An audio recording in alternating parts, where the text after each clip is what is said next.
All right, welcome back. So this is not officially game. This is not official storyline stuff.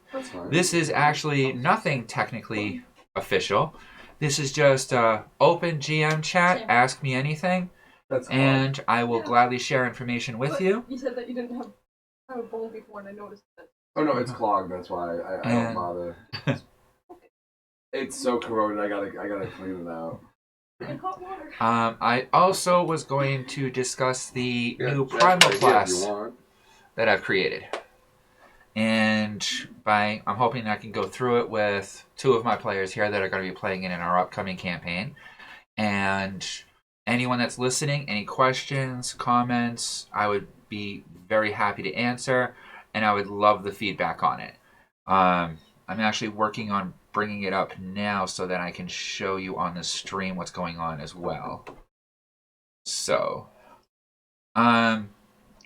do any of you guys have any questions or anything yet on what's happened, what's going on, or how things are going to be moving on in the future?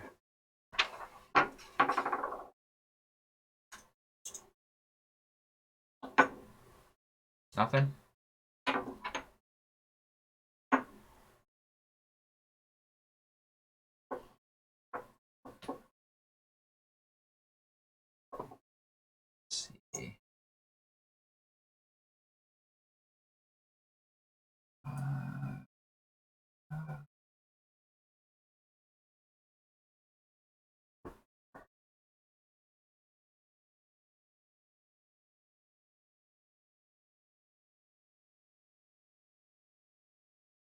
Alright, so then here's the beginning of the Primal class, so let's take a look. Yeah, that's pretty well perfect. If anyone has any trouble reading this on the screen, let me know and I'll make it a little bit bigger or kind of zoom in on it. Or if you have, like I said, any questions at all, please let me know because I would very much appreciate any and all feedback on what we have so far. So let me actually make this a little bit easier. Got any of the D&D players on still, Zach? Yeah, man. I don't know.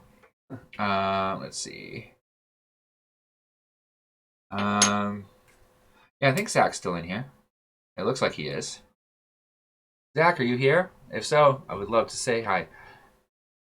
All right, so He's still here. Awesome. I'm glad to hear it. All right, so the Primal class. It's a point, and I'm just reading right off the sheet here so far.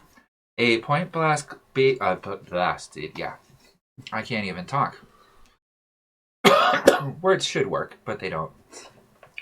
A point-based class system designed to allow the player to better customize their character specific styles or their imagination.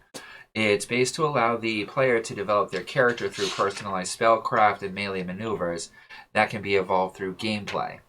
Created to be used with a Dungeons & Dragons 5th edition game set, inspired by 2nd edition and Dragonlance 5th Age classic game sets. If you look at both of those, you'll see that a lot of this is based on Primordial Mage from Dragonlance 5th Age, which is Primal Magic. I left the Primal name because I love that basic nature of it. And 2nd edition used a lot of spell points, skill points, stuff like that. And I found that that was, in many ways, a lot easier to use. It's also a lot like a video games where you do like the skill tree, which I'm saying that now because it's going to come up more. So, very simple. When you start off, it's D6 per level for hit points. Okay, so it's at first level you get 6 plus your Constitution modifier, and then every time you level, it's plus a D6 plus your Constitution modifier. Classic, just like every other character out there.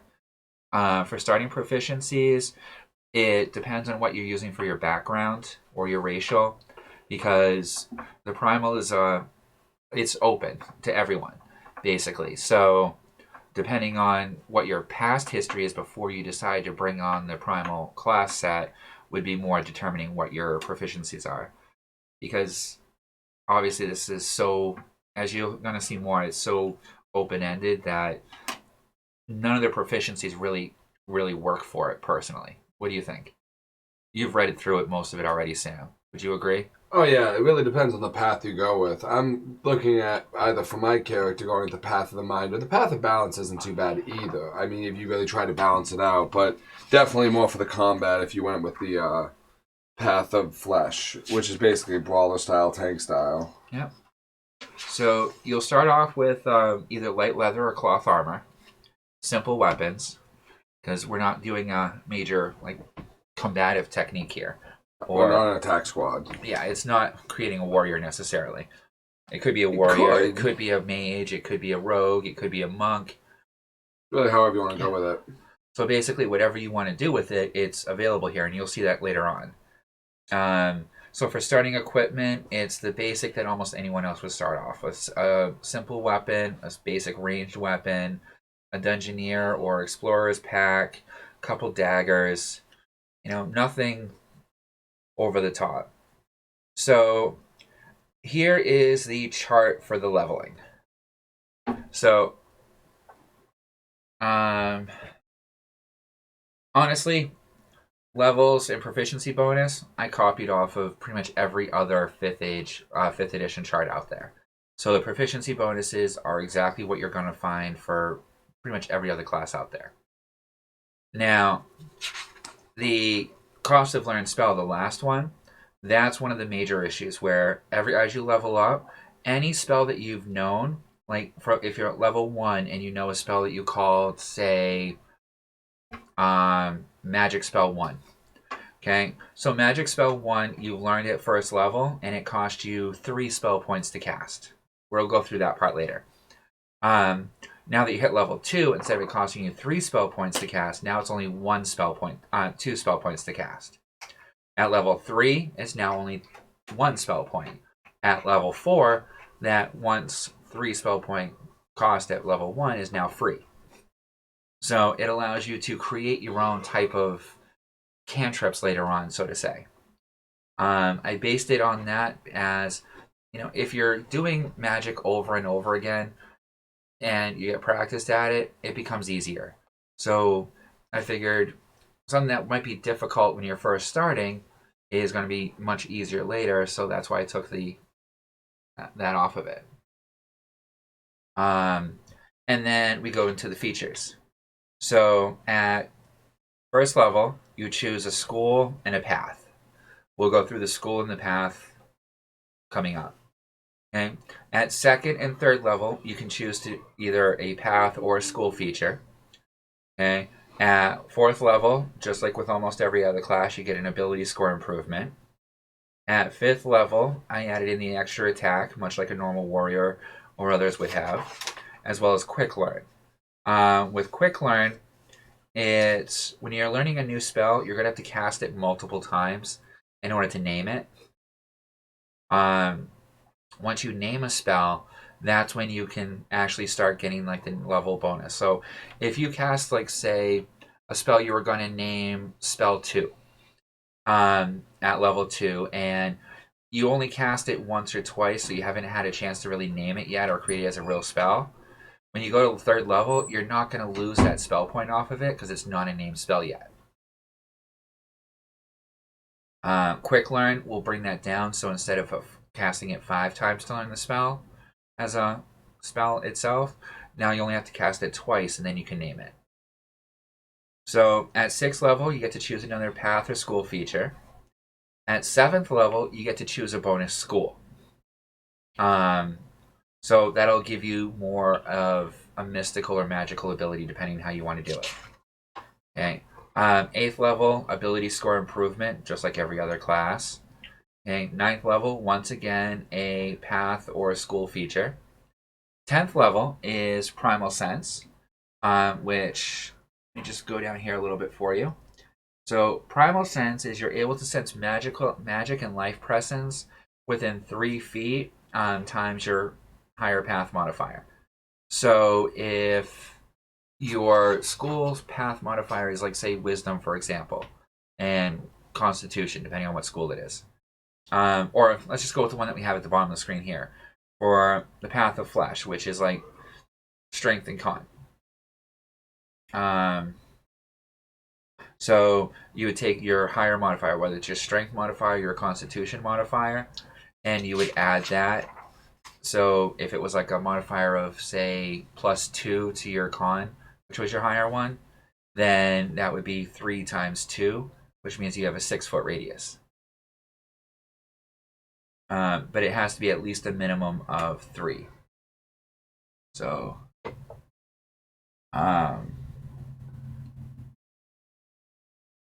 and then after Primal Sense, you get to choose another school or path feature. At 12th level, another ability score improvement.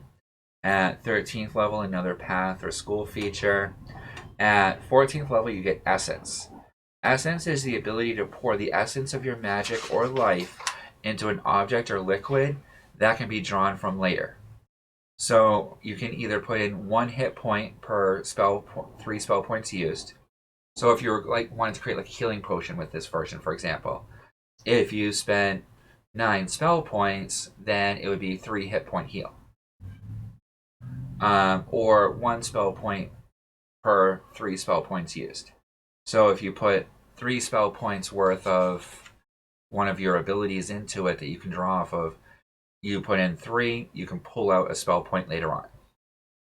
It may sound like it's not going to be much at first, but if you're at the end of the day, take all your remaining spell points and just pump them into an item, for example, and then rest so you get all your spell points back, then that next day you not only have your spell points that you rested and got back, but also whatever you stored into this object or liquid.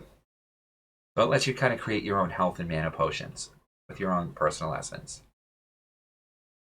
At 15th level, you get Critical Cast, which gives you enhanced critical feature. 16th level would be Ability Score Improvement. At 17th level, you get School Mastery of your primary school, which will be your first one, not your secondary school. Okay. 18th level is Path Mastery. 19th, you get a Ability Score Improvement, and then at 20th level, you get Path Champion. Anybody have any questions so far?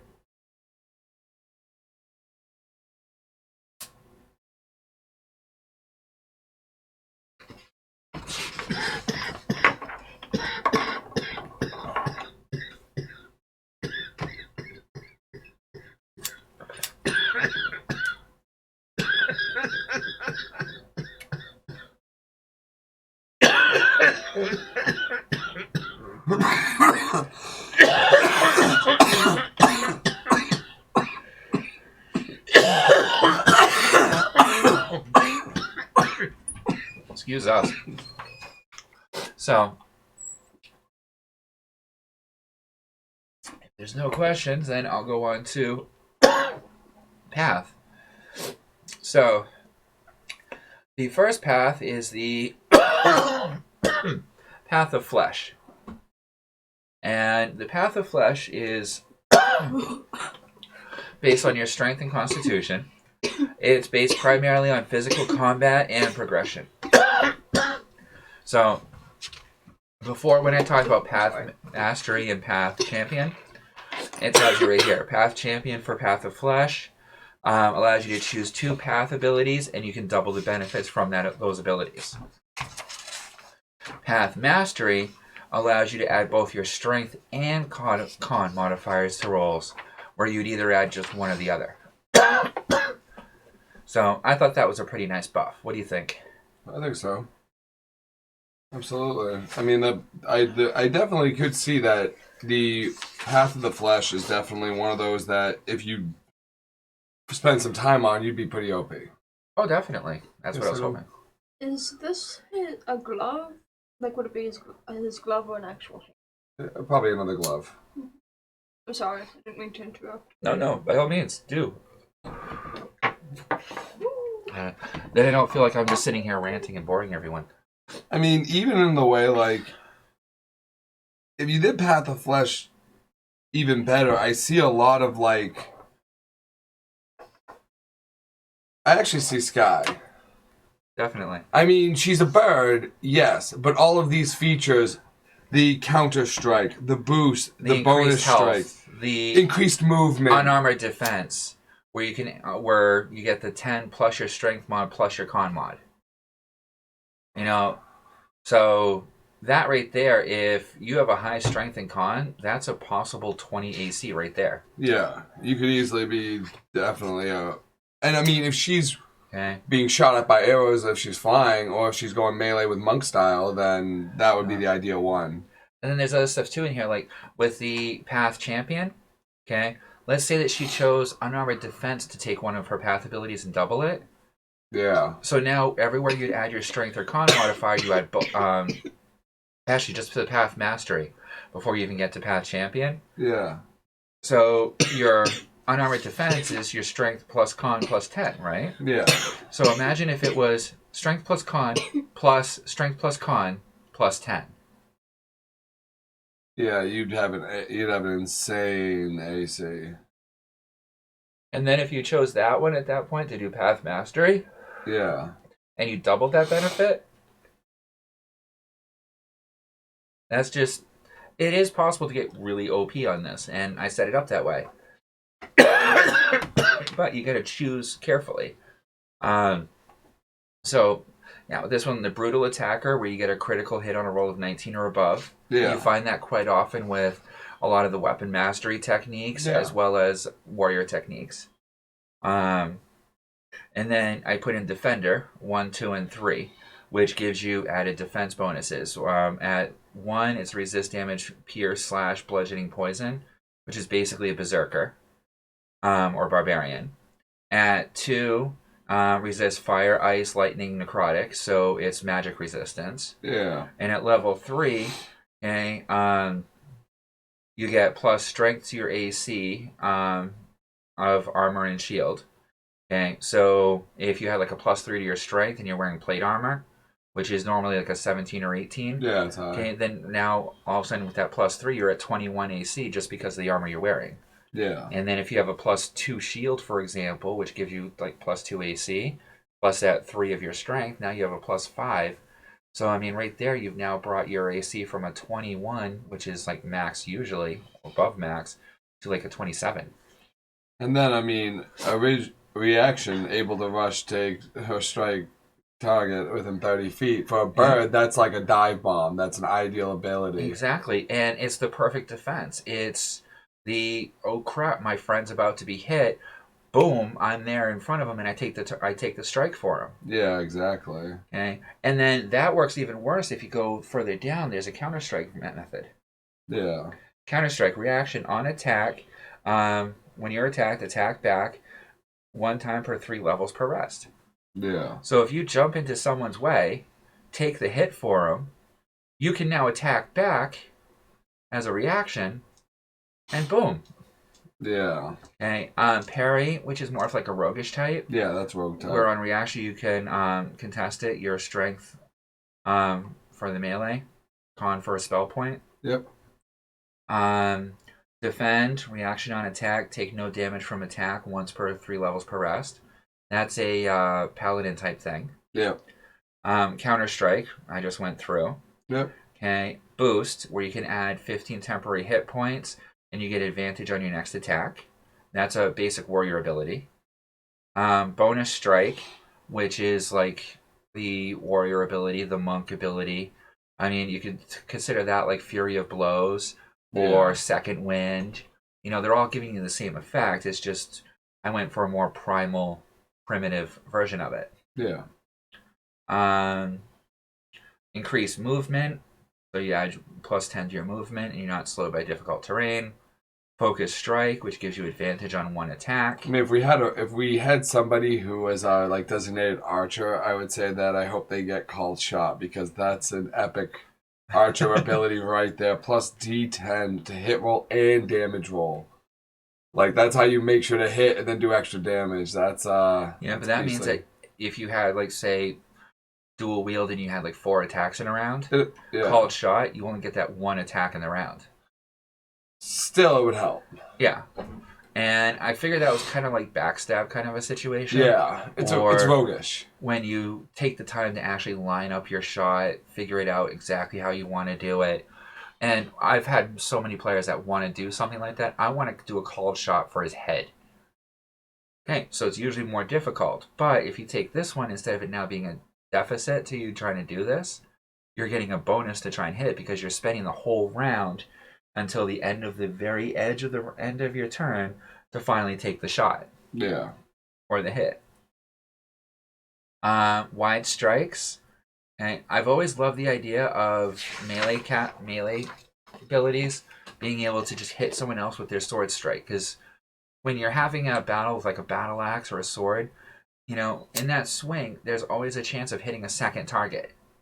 So with the wide strikes, your melee attacks will strike an additional target within melee range for half the damage. So if you hit target A for 10 points of damage, then you can also roll to hit target B right next to it. If you hit them with the wide strike, then they'll take 5 points of damage. Yeah. Even I designed one of those for Jason and Maps with his character. I think I called it like sweeping swing and Did basic. you go to him? I hit it, I put it there. Goes to you, him, me, then back to you. Yeah, I hit it, I put it there and waited for you guys to take it. Yeah, and then I took it, I handed it to him. You did take a hit, Yes, right? I did. Okay, I didn't see you take a hit. So. I mean, my body is a weapon. I like that one. Yeah. Good to know. We could just pick up. Who was this person? It would be Jason, right? If we need a battery ram to take down a door, we could just pick you up and slam your head into the door. It'd be funny to do that with a harpy, though. If she goes all flesh, if she actually went that path of the body and path of flesh and built itself up, we could use them as a battering ram. And then Primal Strikes is what I do with you guys quite often. Where, like your Divine Strike for cleric, or What do you do? You Shadow did it Strike. with the Xander with his chill touch. Yeah, or Became a ability boost, like a D6 or like the boost. Magicell boost to your hit kind of thing. So it just adds a D6 of your school's damage type to your damage roll. Yeah. Primal Defense, add a D6 to your AC for 10 rounds based on school. So you just kind of surround yourself by your primal energy and whatever school you go for, right? Exactly. And then my body is a weapon. That is, I completely base that on monk. Yeah, that's a monk ability. Yeah, so I mean, if you're going unarmed and you want to spend the time to just be a brawler or a pugilist or, you know, ninjutsu, you know, this is the way to go on that one. Yeah. Okay. So do you have any ideas of anything else that you might want to see in the path of Flash? Or any changes you'd want to see to any of these? Or do they kind of make sense? I think that makes sense. I mean, I think that all the abilities for Path of Flash, depending on how you want, if you want to be a more physical character, either be it physically moving boulders for the party or, you know, or as a ranger fighter, even a DPS could use Flesh in the Mind for, the Path of Flash for a lot of their perks. Yeah, and you still get some magical abilities too, depending on how you do it. And when we go through the path features, the school features, yep, then they'll make a bit more sense. That's why it's a lot of being careful how you pick it and want to word stuff. Then let's go on to the Path of the Mind. So the Path of the Mind is intelligence and wisdom based, and it's based on mental awareness and progression. So it's more like the Magic Caster version, or Psionicist. So same exact kind of diff with the Path Champion and Mastery. When you're a champion, you choose 2 abilities and you can double the benefits from them. Or Path Mastery, you add your intelligence and wisdom modifier to rolls, where you would either add your intelligence or wisdom prior. Okay. Now, the way that Flesh was building up your extra hit points, in this one instead you're getting more spell points. So instead of a D6 for your spell points per level, you're now going to go to a D8 or up to a D10 or a D12, depending on how you do it. Okay. For mental defense, it gives you an unarmored combat. It gives you just like the unarmored defense for the Path of Flesh. Only this one's more based upon your intelligence and wisdom. more like you're able to almost foresee or know what kind of attacks you're going to get to be able to avoid them. Spell burst, exactly just like the brutal critical, where you get a critical on a spell hit of 19 or above. Okay. And then I gain specialization in a second school and one starter primal ability, or you can get a third school. So if people want to learn multiple schools of action, then they can actually go up to 4 this way, and that's not including the extra one that you get at level before. So that means you could go technically for a total of 5 different schools of magic. Let's see. And then meditative focus, which is something that any caster is going to want. Gain a spell point from short rest, which is 1 times your spell point die per 3 levels. So if you have like a d6 and you're level 1, you're getting a d6 spell points back from it. If you're level 4, then you're getting 2d6. If you would at that point upgrade it to spell points up to d12, then that's 2d12. It's the same thing that you usually get, that you're supposed to get from a short rest feature anyway, where you can gain your hit die back. Only in this case it's spell points. And then you have enhanced spell, which you spend 1 round focusing prior to spell cast, and you gain advantage on the spell and damage roll. Double cast on spell cast, roll a d6 to cast a duplicate spell of this round. Roll a 1 rolls of 1 plus wisdom or less. So if you have like a plus 2 to your wisdom modifier, then anytime you roll a 3 or less on that d6, you're going to spout out an extra double cast of the spell. Or you could choose to. I haven't quite decided on that one yet. I like the idea of it, but I'm not sure how it's going to work in actual gameplay. True. So that's why I need to test this out to modify rules so that they work. I like spell link. Yeah, link 2 separate spells into a single spell. So yeah, if you had like a fire spec going, you could do create flame at like 30 feet that does d6 damage. Cool. And you link spells to link it with a area of effect spell, for example, where it's like explosive, like you explode for a 10-foot radius kind of thing. Yeah. Fire burst. Now you mix together the 2, create flame that explodes into a 10-foot radius. 2 spells merge into 1. Excuse me. So if you were doing that, you would add the spell point cost of each spell together. Yeah. And then cast it like that. Once you cast it with, if you have quick learn twice at that point, then you could create a new spell, which is that combination of the 2 previous spells, but now it's its own spell. Yeah. You can kind of chain them up that way. Let's see. Okay. Experimenter. Advantage when casting a never before used spell, and you get a -1 to all spell point cost. So with that one, you are so used to experimenting with new magical techniques that you're almost better at doing something new than you are doing something that you've done before.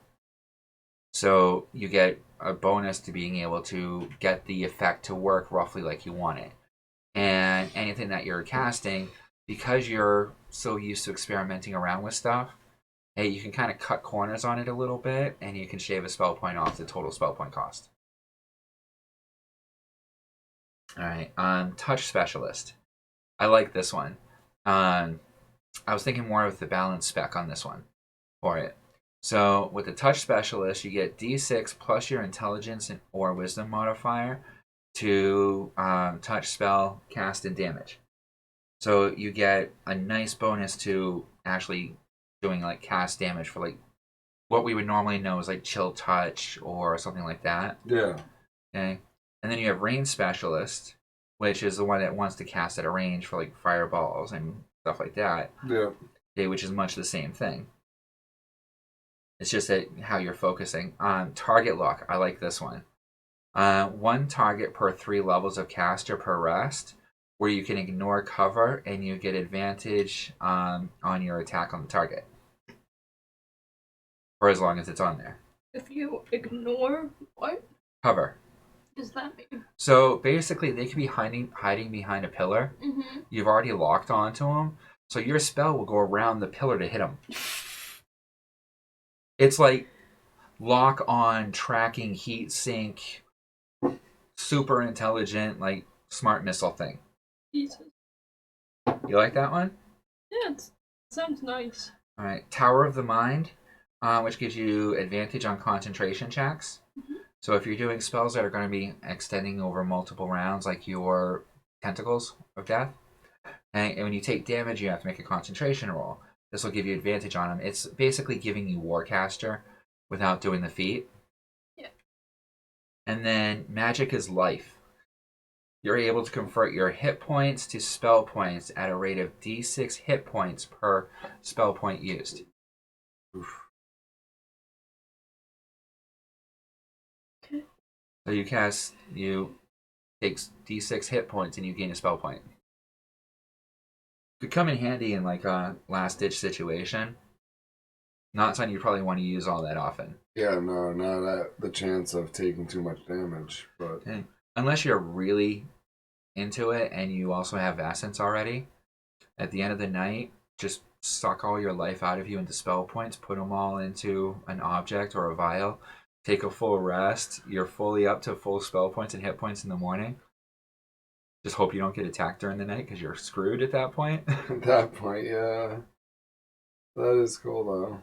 Alright, so then we get in, those are the two main paths. So, any questions on those? No? Okay. And our chat is unbelievably quiet, so I think there might be people in here. Looks like Says you here, The gauntlet, whatever it's called. The shield gauntlet. The shield gauntlet. I think the dark gray. This one? That light, the one next to it. Where can I go in between here and find one between No, the two? actually, the one next to it. The one on below it. That one. This one? Yeah. so Path of Balance is based on your dexterity, constitution, and wisdom. Okay? Because it's more of an open. So you have one from the Path of Flesh, one from the Path of Mind, plus the dex to add onto it. Because Path of Balance, I was thinking more for like roguish types, or even monk types. It's a balance of mind and body to create basically whatever you want to go with. Okay, Path Champion, same thing. Choose 2 path abilities and double the benefits. Path Mastery, you can add your dex plus con or whiz. So it's your dex plus either your con or your wisdom modifier. That way it's not overpowering like the other ones, because that wouldn't be fair. If you could do your dex plus con plus whiz, that would be ridiculous. And the balanced defense that you get with this would be your 10 plus your dex mod plus either your con or wisdom mod. Okay. Weapon of choice, where you link a weapon that you choose to your spell casting, adding an effect from your school or work as a spell focus. So I was thinking more of like the Hexblade on that one, or different monk ones where they put the primal like elemental energy into their fist attacks. So if you're doing like airbending or like Avatar series kind of thing, you're doing the whole monk airbending, earthbending. That's what I was kind of thinking for that one. What do you think? That sounds good. Okay. And then body and mind, where you can link your physical and spell attacks. Once again, I was thinking like Avatar. And where you can add a spell effect to your strike as a touch. And then convert, where you can convert 3 hit points to 1 spell point, or 2 spell points to 1 hit point. So the balance gives you a much better conversion than the Path of Mind or the Path of Fleshwood. And you can also choose from the Path of Mind or the Path of Flesh as you go. No questions on that, I take it. Then we'll get into the complicated ones. Now, because of requests and asking for it, I decided to make up the Defiler and Preserver. So the Defiler is based on your charisma and your constitution. So Path of the Mind is not going to be the most helpful with you on this one, but Path of the Flesh would. You could still go like caster type, but it's more that we'll get there. So, as a Defiler, you're not naturally attuned to magic, and this path does not regenerate spell points at rest. Rather, they must draw the primal energy from the world around them, and this process often causes damage in their vicinity. And the Defiler uses charisma for their primal modifier instead of using strength, dex, intelligence, or wisdom. Okay? You understand what I mean by that, right?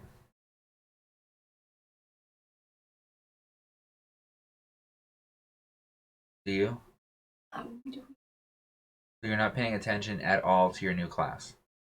I don't know. That's the answer. Okay. Thank you. I was doing this. You've seen that if you had said. I know you were paying attention to that. I thought you were maybe paying attention to me too. But I'm not important. Okay. Oh, I tune in. Okay, you can continue that. I'm not telling you to stop. No, I feel bad now. No. No, I was just asking a question. Does that make sense to you? Yeah, it does. I'm just reading through the Defiler right now. Okay. So Path Champion is you use two abilities to and choose the better one. Oh, I forgot to put in the Path mastery. Oh, do that quick. I mean, definitely the Defiler and the Preserver, from what I can tell, are technical class, I guess.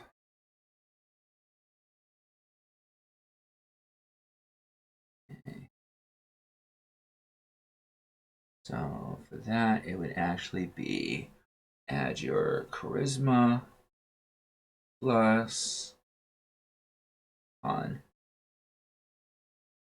Okay. And copy that quick. So I can just put it right down over here. There we go. All right. So yeah. So with the Defiler, upon taking the path, you do not regenerate spell points. Okay. Upon taking this path, you no longer need to eat, drink, or breathe, as magic is your lifeblood. Okay. Upon taking this path, you may draw spell points from your surroundings at a rate of d6 spell points per 10 minutes. Okay. Upon taking this path, you may on touch draw d6 spell points from a living creature, causing them to be confused or dazed, and it's a save versus their wisdom.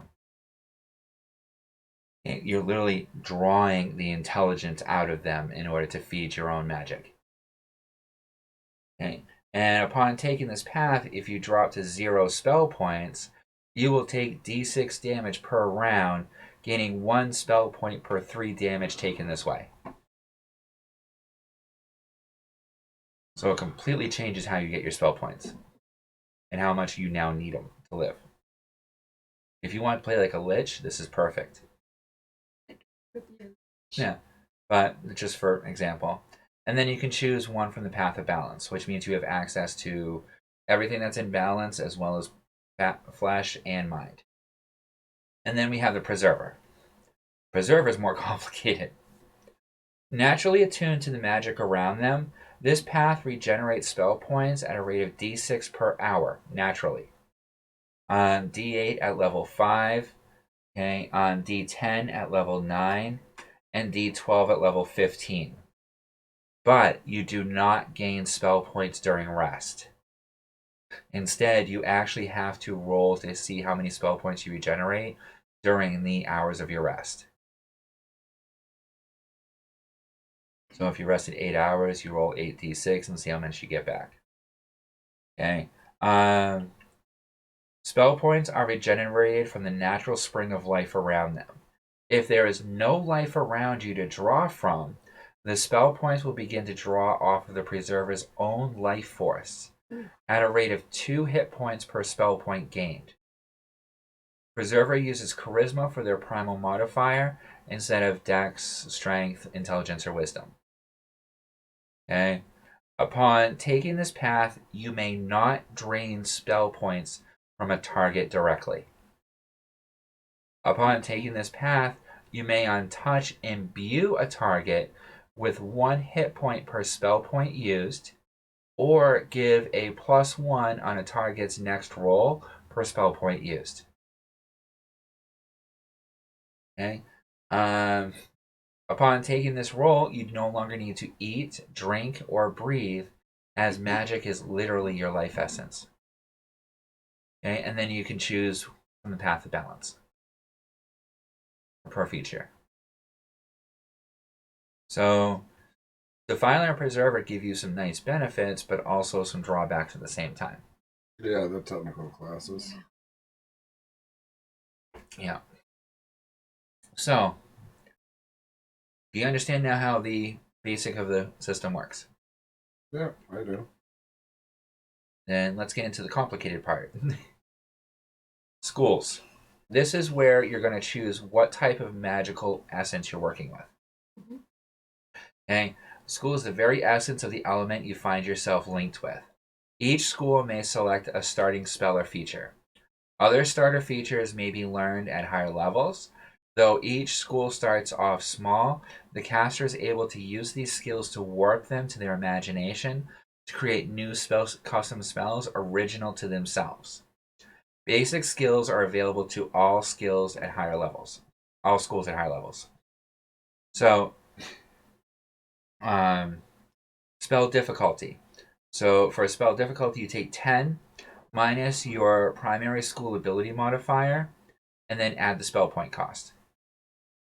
So if your primary spell point, let's say you're a Defiler, and your charisma gives you a +4 bonus. So that means you have a basic of 6. 10 minus 4 would be 6. And then you add on to that how many spell points you have to use for it. So if you're doing a 10 spell point cast at that point, you have to roll over a 16 for that spell to work. Jeez. That's high. Yeah. A spell save would be 8 plus your primary school ability modifier plus your proficiency bonus. So once again, if you had like the +4, then that means that if they had to make a wisdom check, they'd have to roll over a 12. Okay? Plus your proficiency bonus, which depends on your level. Okay. And then you get basic features of each school. Comes down to careful casting, where you can reduce the spell point cost by 1 per 3 levels at double the cast time. So if it's normally take you a full round to cast the spell, if you want to spend 2 rounds casting the spell, okay, then you can reduce that spell point by 1. If you're level 6, you could reduce it by 2. Or 3, for example. Okay. Quick cast. You can add a spell point to the cost of an instant cast spell to be able to use it as a bonus action. Because that comes in handy for a lot of stuff. So, as long as it's an instant cast, you could use it as a bonus action. Reflexive magic. You add 2 spell points, and you can cast an instant spell action as a reaction. Okay. And enhanced spell critical, which I went through before on the list of stuff. Okay. On a spell critical hit, you regain your spell point cost of the spell. So when you hit a critical, not only do you do extra damage, you also had it as a free cast. Nice. Well, it's difficult enough to cast a spell, so to get a critical, I wanted to reward people. True. And then if you take that spell critical where it's 19 or above on a roll, yeah, that can work out nice for you. True. Now, spell creation is where things get difficult. So, for spell creation, you combine these costs per spell component to determine the total spell cost. 5 successful castings of the same spell components will create a spell that the caster can name. Name spells reduce the total spell point cost by 1. Spell point costs lower additionally per level gained after a spell is learned. So if it cost you 5 to cast it originally, once you learn it as a spell, now it casts 4. Then you level up, now it casts 3. You level up again, it costs 2. And so on and so forth. Yep. Not into the negatives. So the effect is going to be based upon the school. So I have the list of spell points here. I'm not going to bother reading all of these because that just seems kind of monotonous and lame. It's all basic. I see it as, just what you're doing, the strength of it, the range of it, the radius. Yeah, range, radius of effect, the time that it takes to cast, the duration of how long the effect is going to last. Okay, that's when you get into much more powerful ones. Okay, there is a possibility that you could maybe at some point be able to have enough bonuses to add 20 spell points to the casting cost to make it last for a week. Okay, actually, I should just make that permanent. But if you take a look at the things too here, I also wanted to do like trap spells to be available to you. Yeah. Okay, so like, excuse me, for a 17, it remains until triggered, but will reset d6 times, d6 per 1 spell point additional used. I put the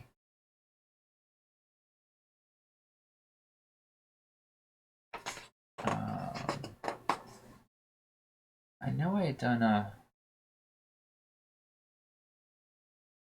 remains until triggered. Oh, 5 spell points will remain dormant until triggered by touch. So when somebody touches the spell that you or whatever you've enchanted it with, then that's when it'll go off. So if you do like a fireball, for example, it stays there until someone touches it or steps on the wrong plate, and then boom.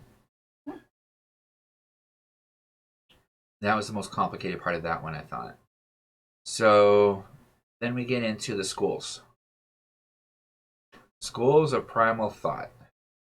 And this is the one where I'm going to have to probably do the most work for refining, unfortunately. So I start with Electromancy. You want me to read through these, or? Okay. So few natural forces are more powerful or widespread than electricity. From the devastating potential of a lightning strike to all the pervasive sting of a static spark. Most people come into contact with the forces of electromancy every day.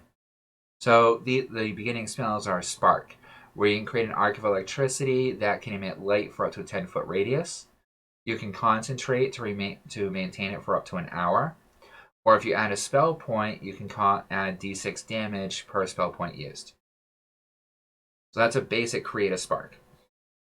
Oh, shit, I got a comment from Zach asks, I like the idea of possibly being able to basically create a landmine with enough spell points. Exactly.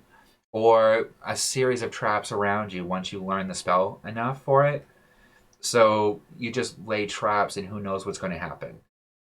You could create a spell of holding, for example, and you put it out there, and that's the ultimate trap to catch like prey if you're out hunting. And they walk across this nondescript area, they step on it, boom, they can't move until you come and get them. Or boom, they're already cooked, so you go pick up the cooked meat. You know? Anyway, back to Electromancy. The second one would be Energy Sense. So 10-foot radius per level, where you're able to feel the energetic pulse of living creatures, metal objects, or in power sources such as magical items. And you can add a spell point to learn one detail from the thing within range. So you could sense like a sword, like a foot underground, for example. You spend a spell point and you could determine, okay, yeah, that's a short sword made out of iron, for example. Okay, and then you have energy transfer. You can concentrate for 10 minutes to drain a spell point or heal d6 from the environment. So it kind of works like the Defiler Preserver kind of thing. You can add a spell point for an instant cast, or you can add an additional spell point to give target 1 energy point, which would be a spell point or magical point, or transfer d6 hit points of your own to them. Okay. And those are the 3 I have for electromancy. I think those just about cover it. Yeah. And give you the basics for anything that you'd want to do afterwards. Yeah. You have create energy, sense energy, and move energy, basically. Yeah. All right, then enchantment, which is the one that you were interested in. Yep. So enchantments can take many forms.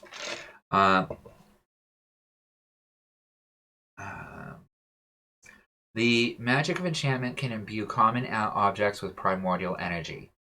Heroes may well encounter a variety of enchantments during their adventures, but this is a lot more than just magic in an object. It's adding a magical imbuement to something. So the first one is Mend, which I thought made the most sense for an enchantment. 10 minutes to repair a mundane item that's 1 cubic foot per level of the caster to its original state. You add a spell point and concentrate for up to 4 hours to increase the item's quality. Every 4 levels, you may add an additional spell point to this.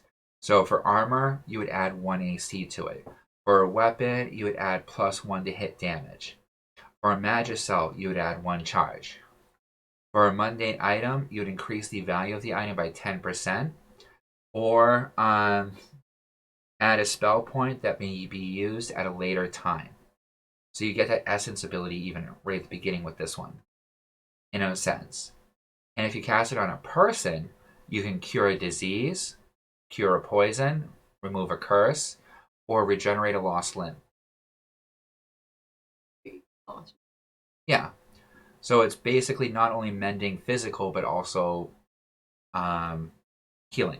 It's not necessarily going to heal you directly, but it will recreate it. Mm-hmm. Like Orhime's powers, kind of? Yeah. Except a bit slower? Yeah. It takes you 4 hours to regenerate a lost limb. Yeah. So you get your hand cut off, and the enchanter with Mend could get you to grow your hand back. It's just going to take them 4 hours of concentrating. Okay. And then you have the opposite, breakdown, which 10 minutes breaks down a mundane item 1 cubic foot per 3 levels. I did it per 3 levels because if you're breaking down a mundane item, you could break down a house at that point. And if you're doing that within, like, if you're level 5, that's 5 cubic foot compared to like 2 cubic foot for destroying an object. It would take more to break it apart. Especially with what happens. Because when you break it down to your base components or return it to its original state.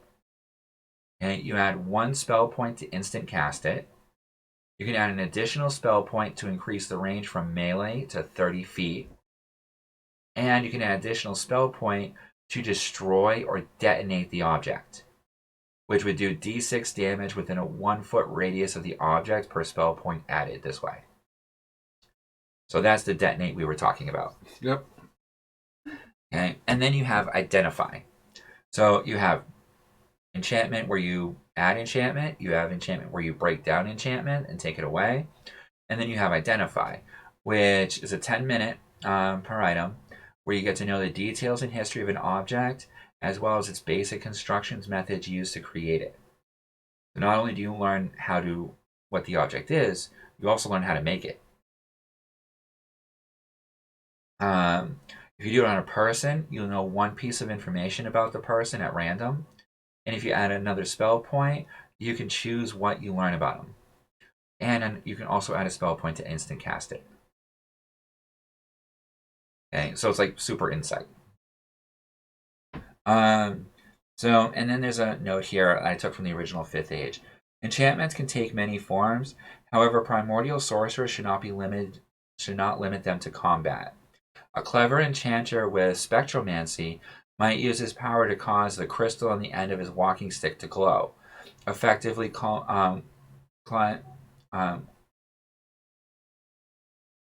eliminating, not a word I usually use, any need for a torch or lantern. Of course, at present, an enchanted item retains its magic for only as long as the spell's duration allows. So any questions on enchantment? Looks good, man. I think that about covers it, or Yeah. no changes? Not that I could tell. I mean, the way I see it is one of my primary schools. The mend is handy medic-wise. The armor, the bonus to attack, or whatever, and the Magicel is all beneficial. I mean, of course, you did give me the Shadow. I mean, that's a 4 spell point cast to break some shit. As far as I could tell. I mean, I could be off on that, but I think like for basically you have a, just not anything heavy. It's only 4 points to cast, but D6 at 4 points at 30 feet. That's an OP And it attack. destroys the object. And it's destruction. Cast that on someone's helmet. Add 4 hit points, and you just did 5d6 at someone's face. Mm-hmm. Yeah, actually, I could really use a slight break here. Yep, agreed.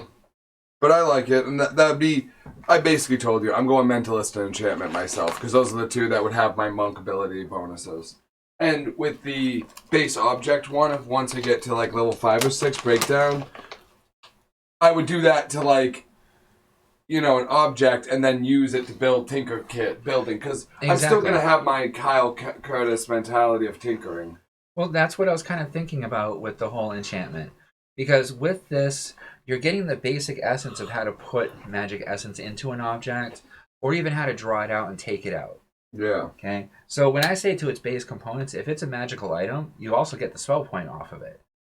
I mean, that's awesome. I was thinking more just diamonds, crystals, metals, and then I can use that. And I mean... Yeah.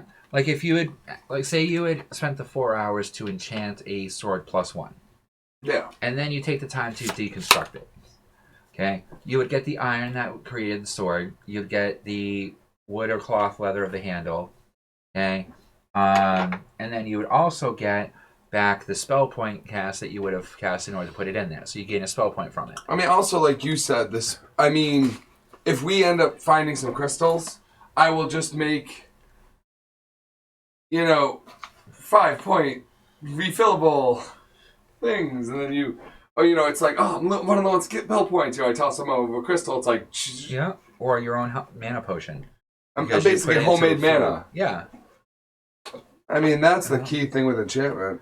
That's why I worded it the way I did. So that, these are the basics you have to work with whenever you're trying to do it. So if you're trying to create a new, you have enchantment, for example. Say mend is at level 1 the only one you have. Yeah. Right?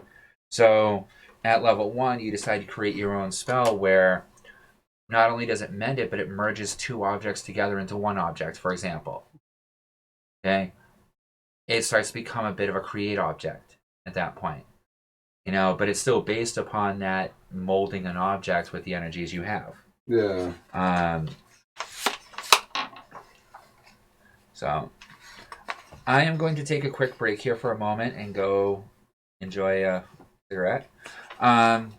We will be back in a few moments, and I will put the B rate back up. Thank you. Hopefully see you soon.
All right, and we are back.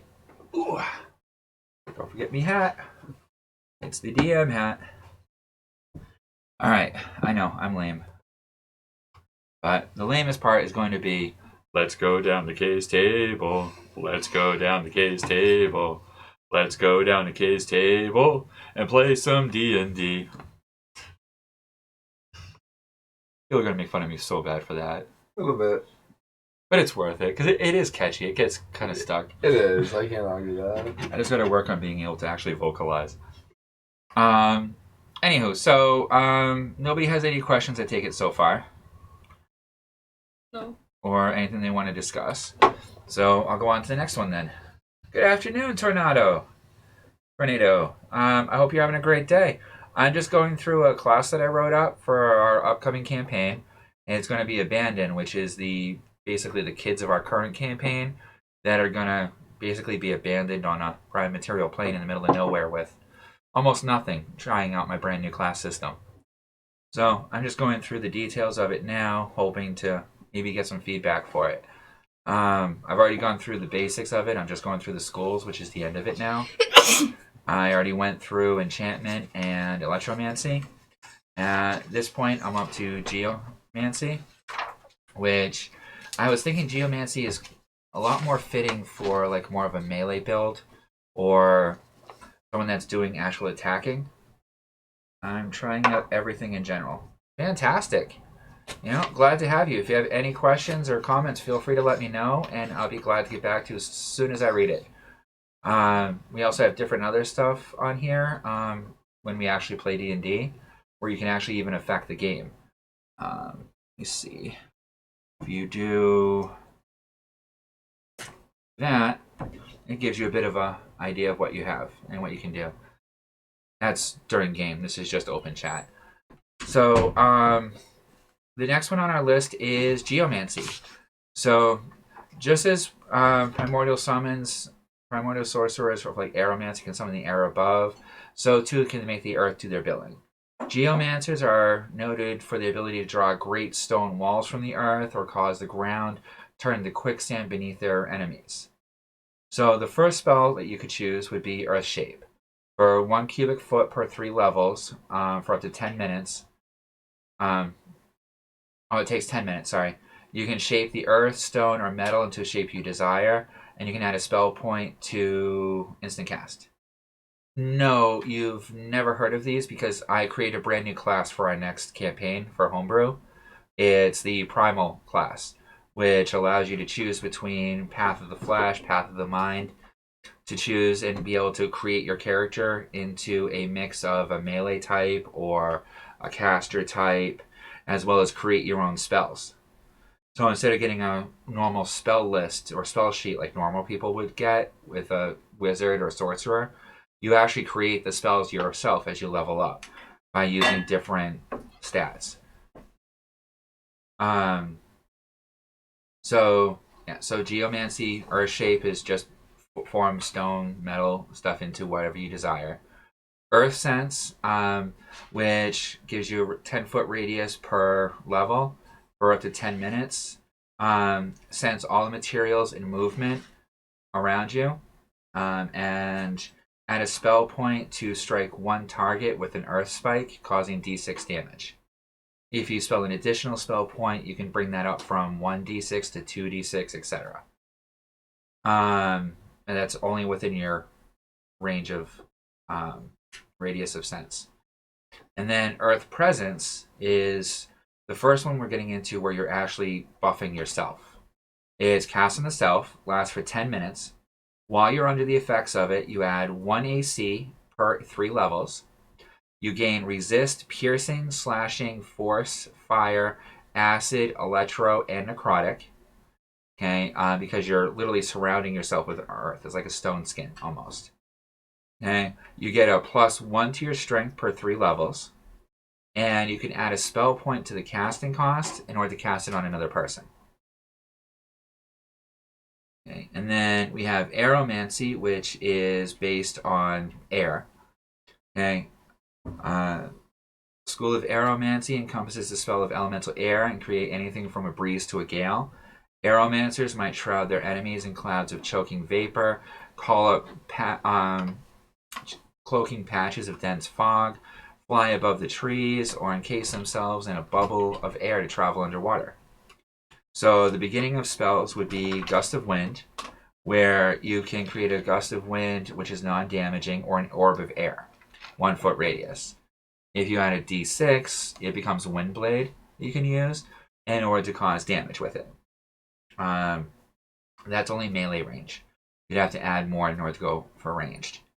Commune with Wind, which allows you to communicate within 1 mile per level upon the breeze. You can send a whisper on a breeze. And for a spell point, you can ask the wind for information, basic information about what's going on around you. So you could ask for details about surroundings, any type of obstruction, stuff like that. You can even ask it what the weather is going to be. And then you have Essence of Air, which is another one of these self-cast. So cast on itself lasts 10 minutes, and you gain it so you no longer need to breathe. You get plus 10 to your movement. You automatically get slow fall. Your melee reach extends to 10 feet as a wind blade effect. And you add your dex mod to your AC. And then you can add a spell point to cast on another target. Any questions on Geo or Aeromancy? No? Okay. Cryomancy. Now we get into ice. So, some primordials consider cryomancy. Cool. Glad to know. Tornado.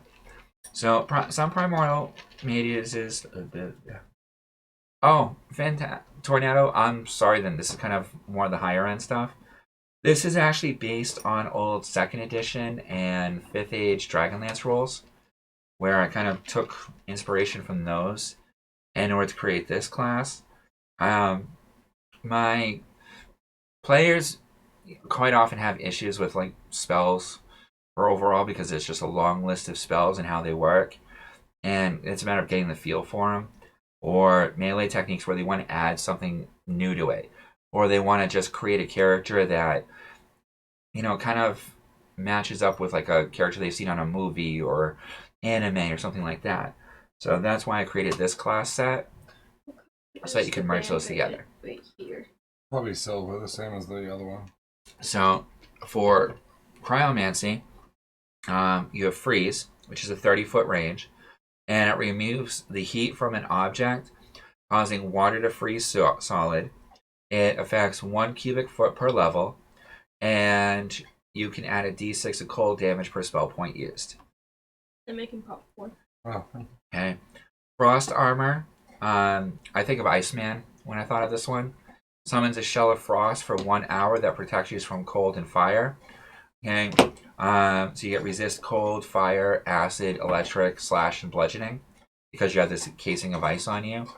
And you can add 1 spell point per AC point used. 1 AC per spell point used. Yeah, my character is from a game that I'm actually on right now. That's fantastic. I'm glad to hear that you're playing a game. You know, I feel sorry for anyone that's not, unfortunately. But, anywho, and then we have create item. Honestly, I was thinking about Fairy Tale, Gray, and how he does the ice make on this one. So with create item, you create an item out of ice that lasts for 1 hour, 1 cubic foot per level, and you can add plus 1 frost damage to touch per spell point used. Hydromancy is the control of water.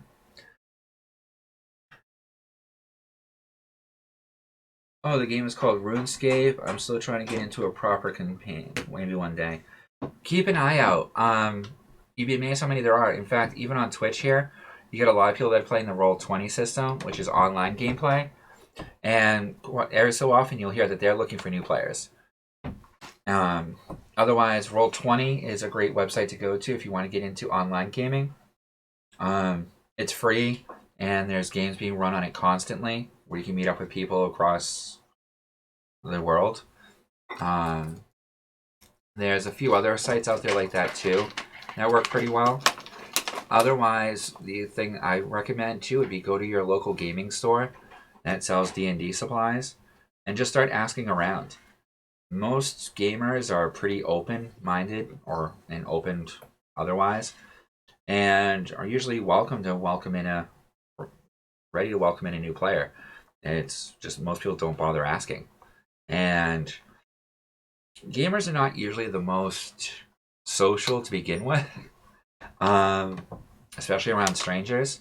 So it's usually best if you can just kind of take the inspiration and make the first move, and you'll be amazed how far it gets you.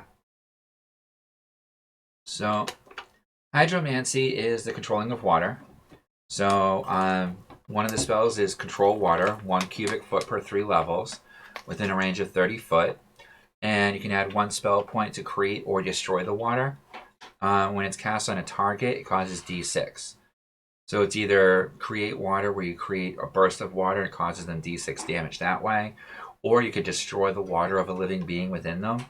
So they get like d6 worth of water damage from literally the water within their body disappearing. Hydro form, which is kind of like ice form, where you form a skin of water around the self for 10 minutes per 3 levels of caster. My issue so far has been non-new players, or pay to play, or only one-shots. Also, the deal with the local game store, I haven't seen a D&D thing from them. That is so sad. You know, a lot of the game stores around here too, they don't actually run games. You just have to kind of ask questions to see who might be running a game in the area. One of the gaming stores near here has a bulletin board where they actually put gamers wanted. I'm currently playing a 5e campaign looking for anyone interested deal. It's not always easy, and the hardest part about it too is finding a decent DM. Because those horror stories you read on Reddit are real. Yeah, they are. I've lived quite a few of them. A couple of them, even I've admit. Yeah, both players and DMs. I've been gaming now for 30 years ish. So I've been around a bit. So yeah, if you do the hydro form, you get the skin of water. You get to breathe water. You get more water movement. 15 temporary hit points. Damage reduction of 1 per level, which means if someone hit you for like 12 points of damage and you're level 3, you reduce that damage by 3, so it's only 9 points of damage at that point. Gives you resist fire, and also regenerate d4 hit points per round. So that's the one I would more recommend for someone that's like a caster type, or like maybe even a healer type. You could use it for tanking, but it's not really going to give you the type of benefits like Geomancy would, for example. I've heard from a few from a Twitch streamer. Luckily, I had a one-shot that was quite fun. That's my only game I've played so far. I'm sorry to hear that, Tornado. Hopefully you find someone else to play with. Unfortunately, I'm not doing any online games right now. I have a lot of personal stuff going on, too. This is a game I run with friends and family at this point that wanted me to videotape it. But feel free to follow the channel, and if I open up to a Roll20 game, which I thought about in the past of doing, then I'll definitely send you an invite to it if you're interested.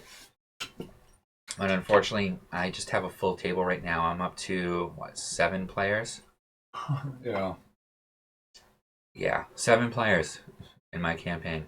That's a big group, man. Yeah, I mean, I've had worse, but I mean, it's not like the old days where I was like 20 players, but I'm old. You know, and I don't have co-DMs that I can really do that with the way I used to. Plus, it's just 7 is good. It's a decent sized group. It's a full group. I mean, Yeah, I run 7 is the high end. It's more than normal. Usually, a group is between 3 to 5 players. Sometimes up to 6. 7 is like top. The most I've ever run at once was over 50 players, but I had assistance with that one. Multiple DMs. Biggest maps game I had was 8, I think, total, and that was Yeah. a long game. I had one campaign that was 10 players that lasted 6 months. So, yeah, it happens. The other thing too, Tornado, is, take the ambition and just DM your own. Grab a few friends together, and if they don't like it, they don't like it. But if they do, then fantastic, and just DM it yourself. And one of the things I found too, that if you decide to DM a game yourself, and even if it's just like a little one shot or something small with some friends, chances are one of your friends might like playing or might even be willing to DM the next game.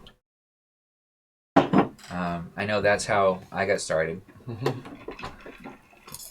Is I couldn't find any games, so I DM'd one. A couple of my friends liked how I DM'd it. They wanted to try it. Played in their game for like a year, and then I ended up going back to DM. I always end up back as DM. That's okay. I have fun with it. So after hydromancy, we have... Wait, what's that? Hydromancy, water. Mm-hmm. So basically, you can create water, destroy water, surround yourself with water for healing, and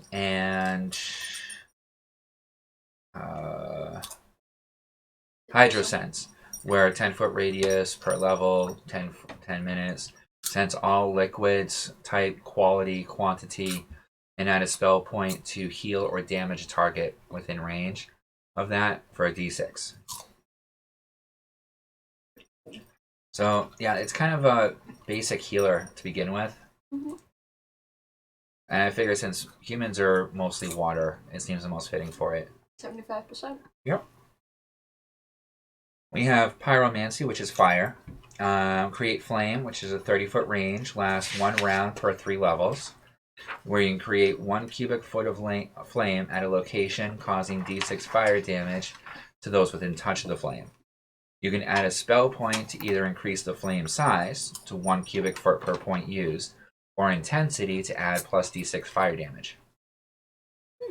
Then you have control flames, which 30-foot range, 1 round per 3 levels, where control 1 cubic foot of flame per level, allowing the caster to move flames by will, and add a spell point to increase flame's intensity by d6. Think of like Pyro from X-Men. He can't create the flame himself, but once he has it, he can burst it out and do all kinds of shit with it. Yeah. And then you have Inner Flame, which is another one that's self-cast. So self-cast, 10 minutes, gain immune to cold and poison, because poison would just burn itself off. I think of like from the Fantastic Four, the Living Flame. Human Torch? Yeah. Sorry, I spaced on the name. Gain heat vision. Heal hit points per fire damage taken. Advantage on intimidation and insight. Mm-hmm. And you can spend 1 spell point to either A, breathe fire, 10-foot cone, d6 damage. Mm-hmm. B, burning flesh, surround body with flames, which gives you a heat aura of 1 foot around you per level. And within the aura, it takes d6 fire damage and begin to burn. Okay, or burning inspiration, where you target 1 target per spell point and gain advantage on the next roll. And or you can cast Inner Flame on another target. Then you get into Spectromancy, which is based on light. So you have Control Light, 30-foot range, 10-foot radius per 3 levels, where you can increase or decrease the light within a radiance. So you may absorb light over 10 minutes in order to gain a spell point. Or you could add a spell point to the spell to blind or deal d6 radiant damage to anything within your radius. Okay? Of where you are. So it's like the first AoE that you can get at like the first level. It's through this one. The second one would be Illusion. 10-foot range, 1 cubic foot per 1 cubic foot size, and it lasts 1 minute per level of the caster. Okay. And it's a save versus wisdom to know that it's an illusion, and it creates a visual illusion per the caster's imagination. You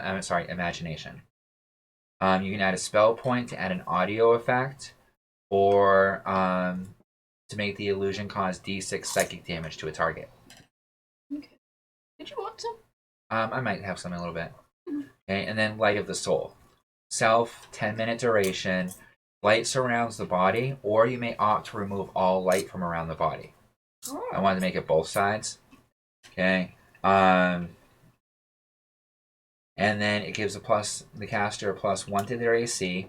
They regen 1 hit point per round per level. Immune to poison and disease and radiant. And they emit light or darkness for a 10-foot radius around them per 3 levels. Mm-hmm. Okay.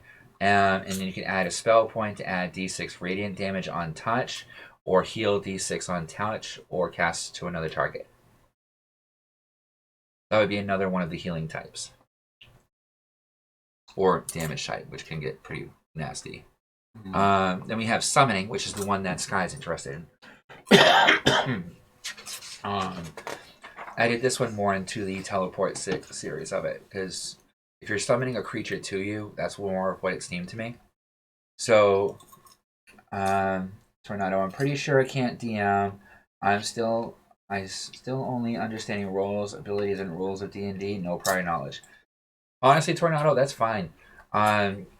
If all else fails, get yourself the starter set for 5e. It has everything in it you need in order to run a campaign, including a small single campaign. And it goes through instructions on how to do the whole thing. And I will say from experience, it's not uncommon for a DM to not know half the rules. In fact, if you have a DM that knows more than half of the rules, it's someone that's been doing it for a long time. And 9 out of 10 players you get have never played before either. So if you mess up, the only one that's going to know is you, or someone that's been playing the game long enough. And if they've been playing long enough, they'll usually let you know, no, you kind of want to do it this way or work it that way. I mean, it's all up to you. If you don't feel comfortable with it, then obviously don't do it. But if you want to give it a try, Sam, you DM, okay? Yeah. You were extremely nervous before you did it for the first time. I remember you saying over and over, I don't think I'll be able to pull off a decent game. And we've been playing now for, 2 years? A little more than a year and a half. And that's Middle-earth. Yeah. Okay? I played a lot of games, and no Middle-earth campaign has lasted over 3 months. No, I mean, shit, I haven't even had a Middle-earth game lasting 4 sessions. And no. And using the, so, do my own audio? Can you hear me? Oh, yeah. Alright, I don't know, I'd use them quiet.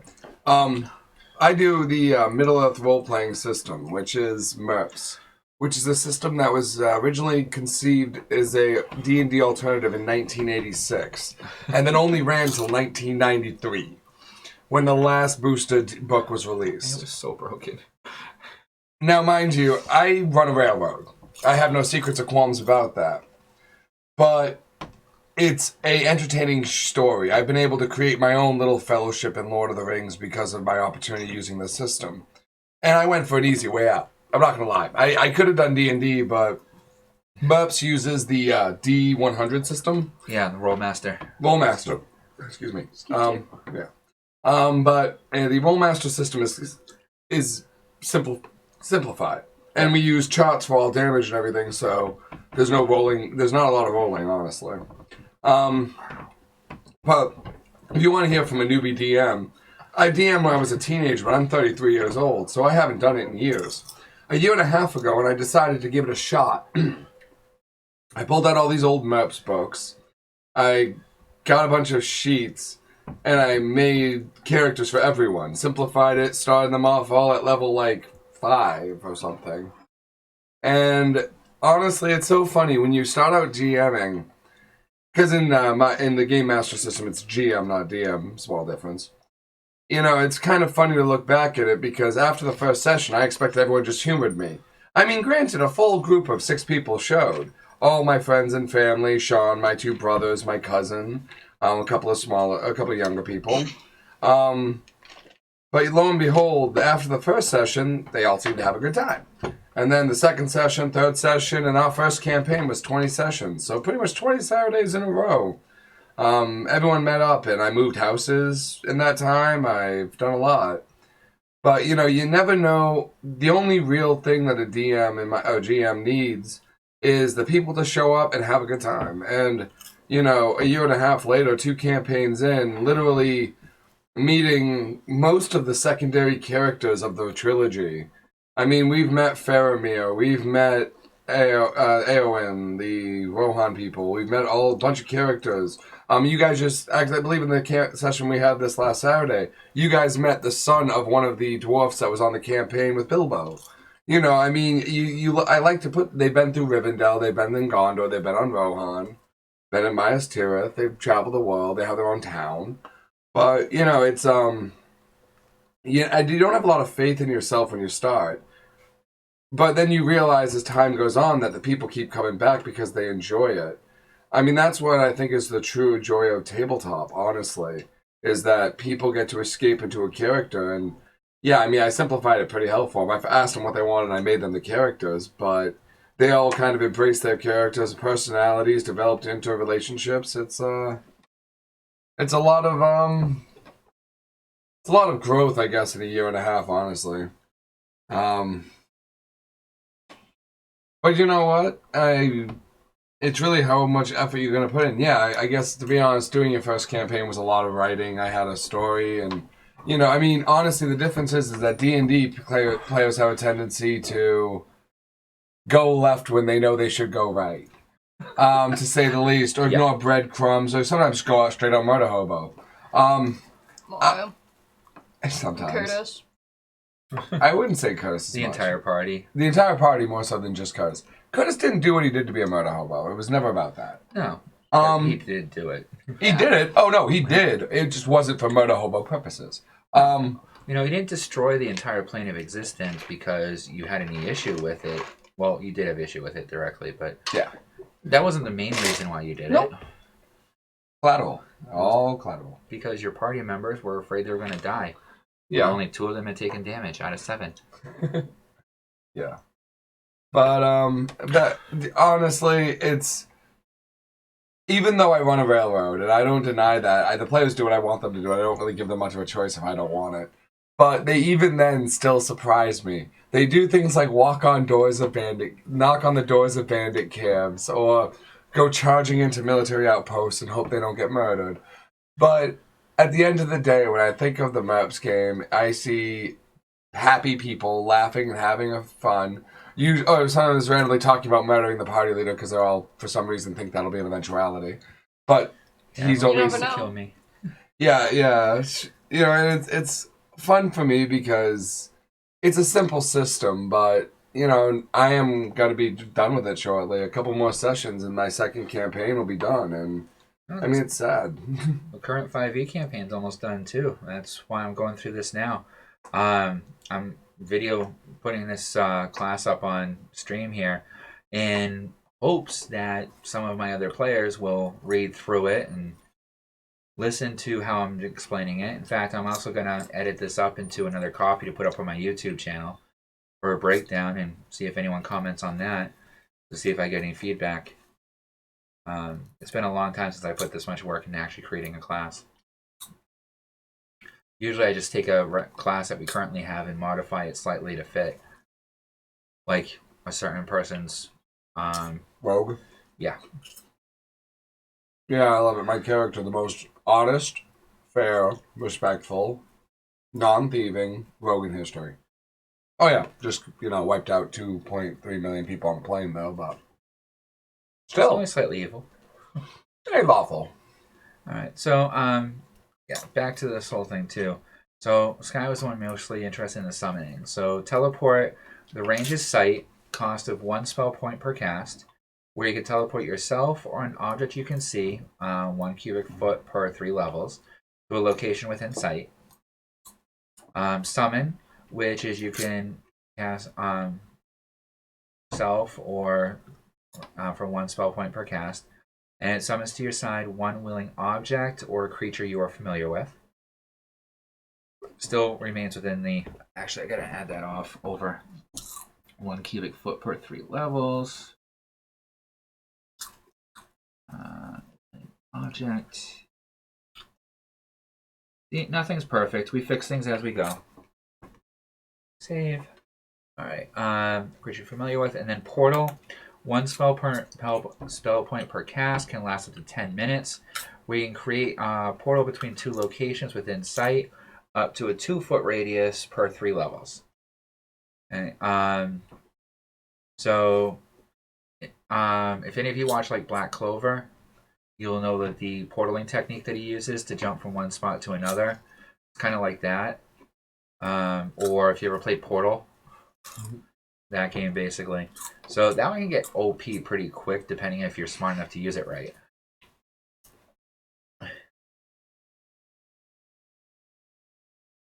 Because it's within sight. Now, someone pretty quickly would realize how Portal is an entire way. The game Portal and that simple ability is an entire way to really control the world. Yeah. It could get... These could get OP pretty quick if they're used correctly. So I have a nice range of imaginations with the group I have now. So if they're going to find some way to break the class, I'm pretty sure the players I have now will figure out a way to break the class. And then that'll let me know what I need to adjust or fix about it for it to work properly in the future. And with 6 out of 7 characters playing the class... Just that one person not playing the class. Mother Bushka's corpse cleric. Oh, yeah. The grave digger. The bugbear cleric. Yeah. Yep. Although, Zach, if he's still watching, I'm getting a feeling more and more by how he's watching these and listening and reading through the information that he might end up changing over to this class. But we shall see, because that campaign's still a little bit out. Alright, so next we have a transmutation school. Do you want to take a break first? Or? I'm almost through the list. Okay. Yes, Zach is still here. Dimitrov Babushka. Hell yeah. Mother Russia, the vodka drinking cleric. Alright, so transmutation. The spell of transmutation involve magically manipulating unliving matter at its most basic level. While those with limited knowledge of this power can alter the structure of matter in only minor ways, a master transmuter can totally change the nature of an object. A primordial sorcerer who opts to study transmutation can imbue only limited types of changes. He might transform one type of metal into another, for example, but he could not change it into stone or glass. In a cup. Yeah. The next one, so the first spell would be Transmute, as simple as could be. Melee range, 1 cubic foot per 3 levels, 10-minute cast time. Transmuting material into another of the same type and value.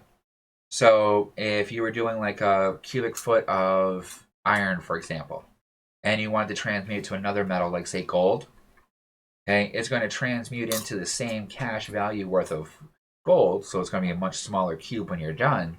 Yeah. Okay, but it's that 5 gold worth of iron you just changed into 5 gold worth of gold.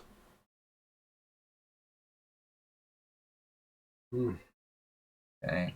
Or if you have like 5 gold worth of gold, you could transmute it into 5 gold worth of iron, which would give you more iron than you had originally. Yeah. That way, I'm not breaking the system by having people that make platinum and decide to sell it off.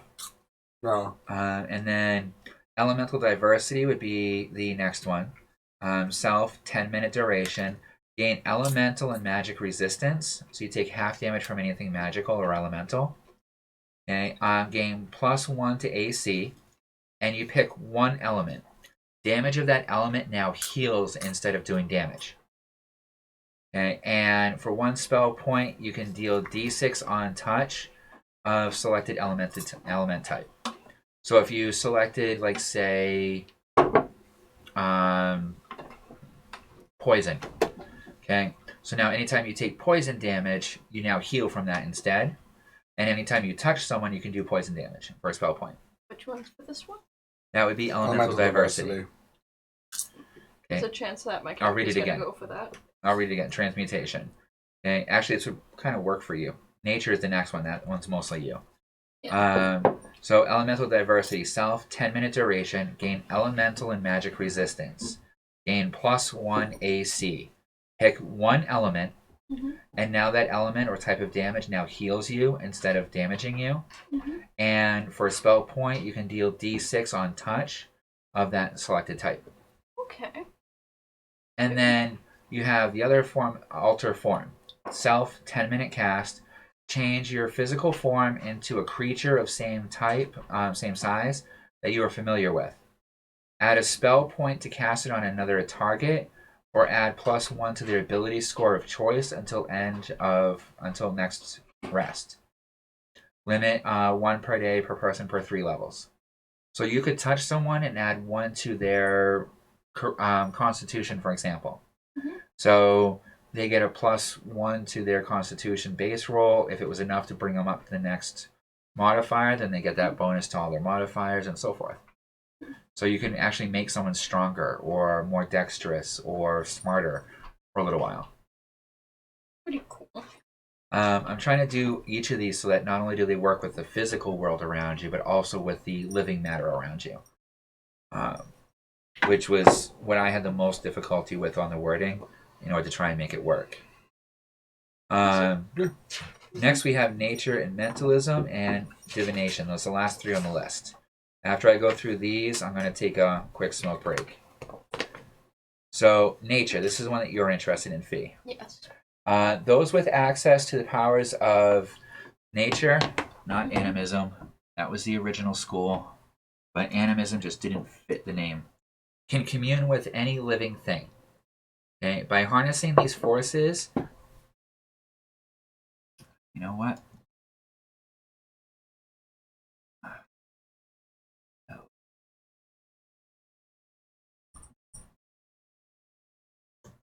There will be new ones printed out because typos and all that. So nature can communicate with and control the beasts and plants of the world. The naturist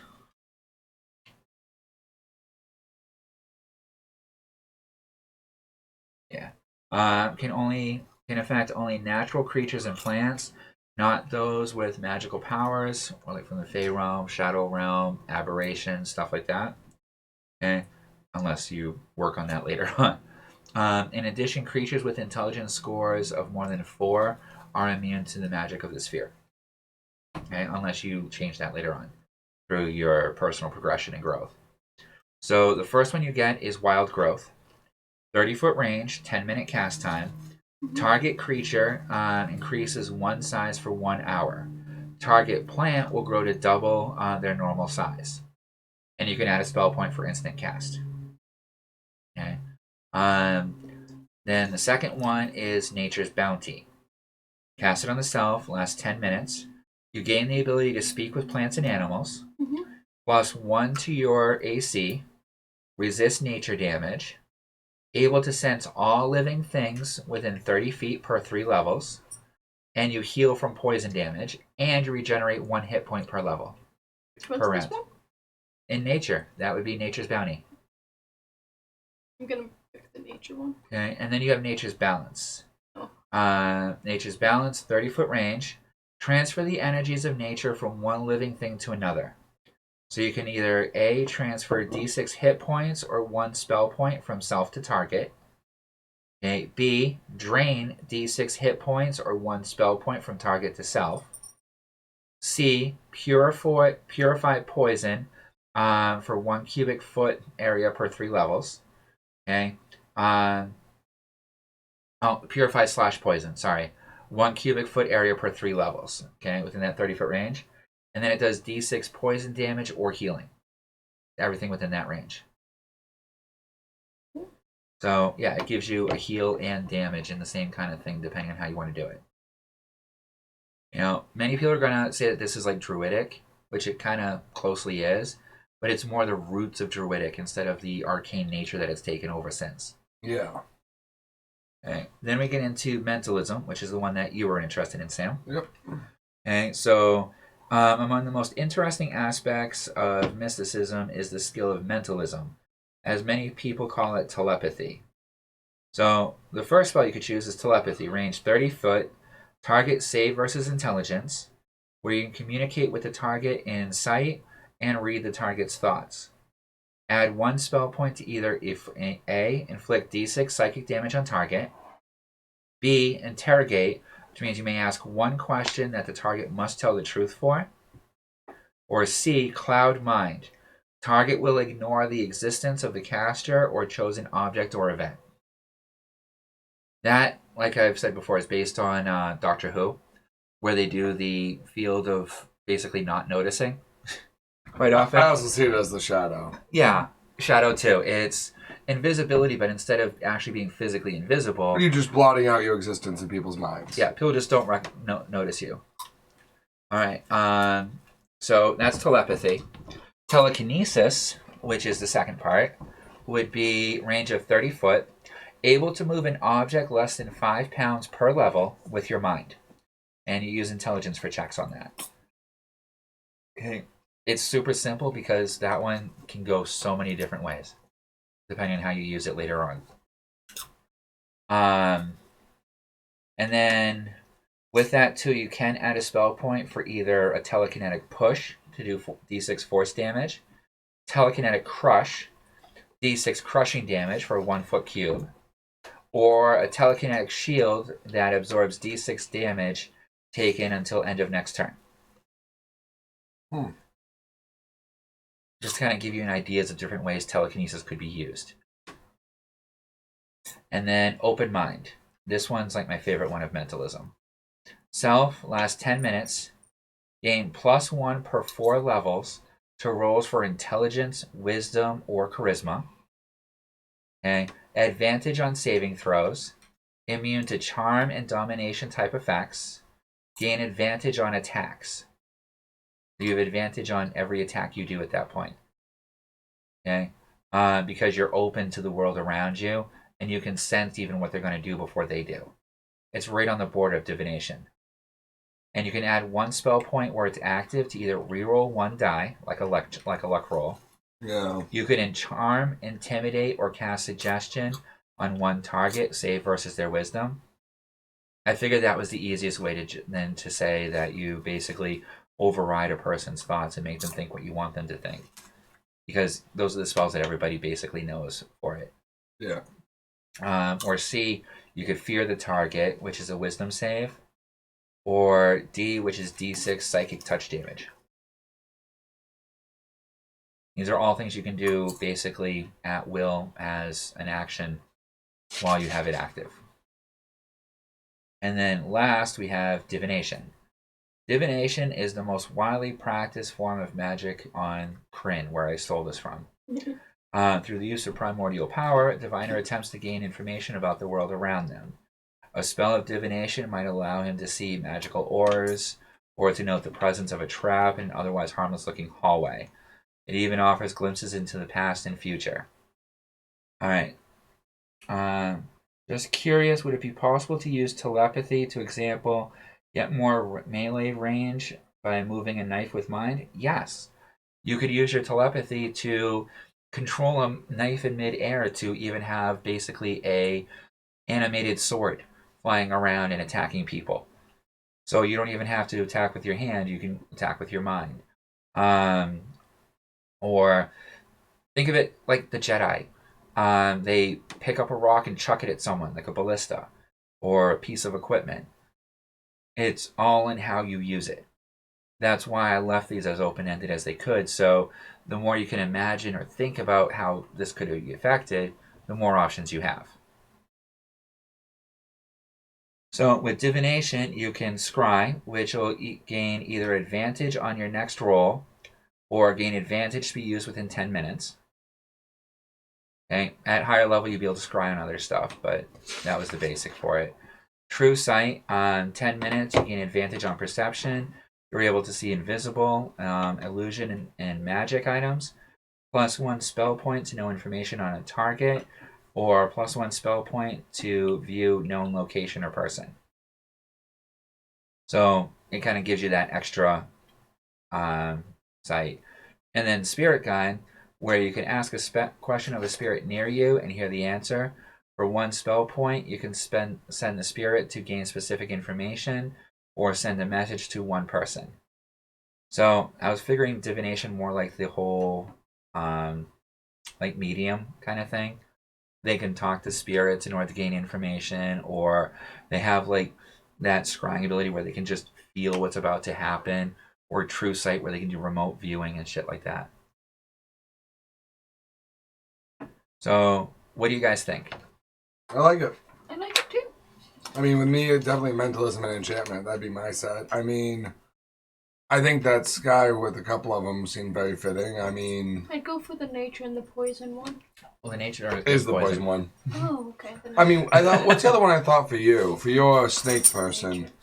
Enchant? I was actually thinking more like the Spectromancy. Yeah, that could be good. That would work with your whole chameleon thing that you were working on. Yeah. I mean, or the other one would be transmutation. Nature and transmutation doesn't That seem... would be a evil mix. Could I still do the chameleon thing with that though? Yeah. That's nature. Yeah. Oh, that's actually... Is that being a racial trait for you? No. That would be a magical thing, but it's all in how you warp the spell. So, nature, you take on the natural aspect of a chameleon, which allows you to obscure yourself in simple terrain.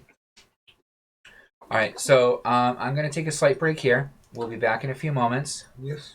Did you still want this as a ship And color? if anyone who's here when I get back, I will gladly continue to finish answering Or did you want a questions. different shirt color And for I shall see this? you You picked that one a all while ago. shortly. I wanted to make sure that Make it one of the light gray.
And we are back. So, Zach, I don't know if you're still with us. If so, fantastic. Glad to hear it. And if you are hearing me, I was kind of curious if you had a chance to check out the previous stream right before this for the little story arc that happened. But now, if anyone wants, I'll accept any questions about the current or upcoming campaign or any other D&D questions you might have. Which, otherwise, this is going to be a very quiet and kind of boring section. I don't know. Yeah, you did come in kind of late. I've actually did a previous stream to this one. That was Kyle's Dream, part 2. If you want to take a peek, it should be available for videos that are available on the there already. Find out quick, and I'll take a peek just to be on the safe side. Keep that muted. Let's see.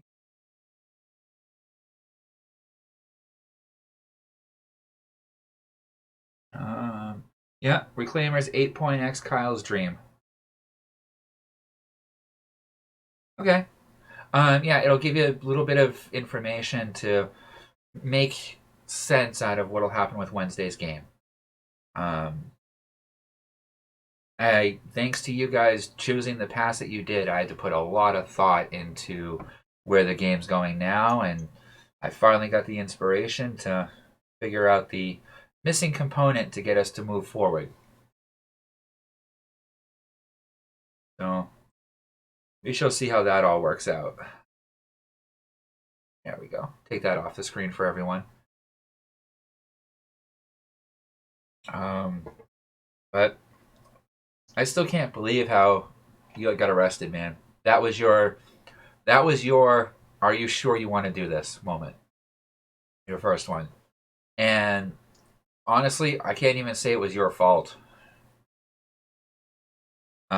You're new, so you didn't know the whole background, but Kay is extremely, extremely careful to make sure that all of his deals are fair. Okay?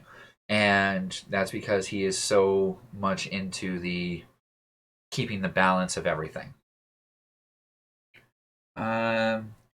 And a few sessions ago, Lydia got 2 daggers with insignia on them, and she gave me one of them. Since nowhere is gone now, what was that insignia? The insignia on the daggers that Lydia had? I think those were the ones that she stole.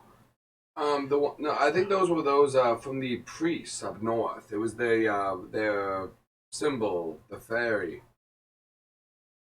Might have been. I'm not positive. Oh, the ones we took them off bodies after we helped that tower.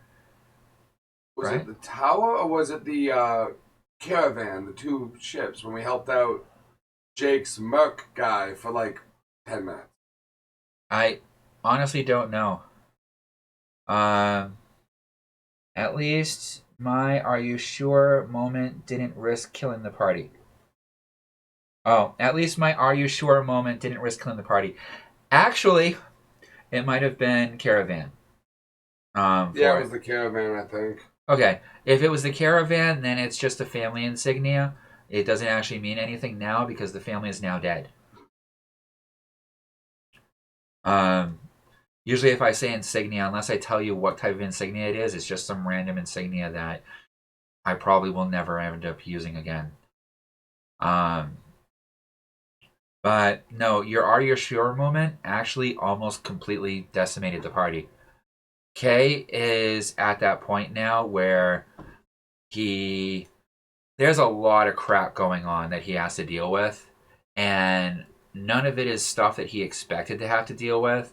None of it is stuff he wanted to have to deal with, and it's all really expensive stuff to deal with.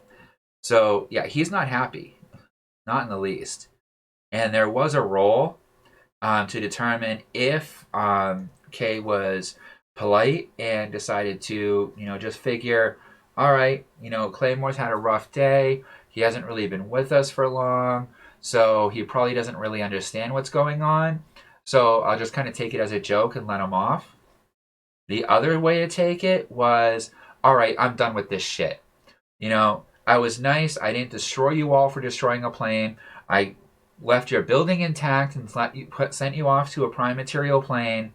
I let all of you still be able to come back to Toka, even though this is hugely expensive for me because I have to pay to fix it all and deal with all the magical issues. Plus, the destruction of the ley line merger there completely messed up his networks, all of his transfer networks, his transportation networks, and communication networks. It's also destroying planets in other areas because of it. So he has to fix it because it was one of his employees that caused the problem. The buck stops here. This is where management takes care of things. And then to find out, you come back the first day after being out, and the one thing that he specifies over and over is that all Toka deals must be fair, and you must make sure that the person signing it is fully aware of what they're signing. Okay? Now, with the turtle being as dumb as he is, all you had to do is basically state a time of service of account of the contract, what would be expected of him, and what he'd get in return. And if he agreed, perfect. Instead, you guys tried to con him into signing a piece of paper without even letting him know that it was a contract. To my credit, I did try to warn you with the timeline of the contract. Yeah, Sam tried to warn you quite a bit. And that's why I also asked, are you sure? So, if I had rolled differently when I rolled that roll to see which way Kay went, Kay would have been, all right, screw you guys.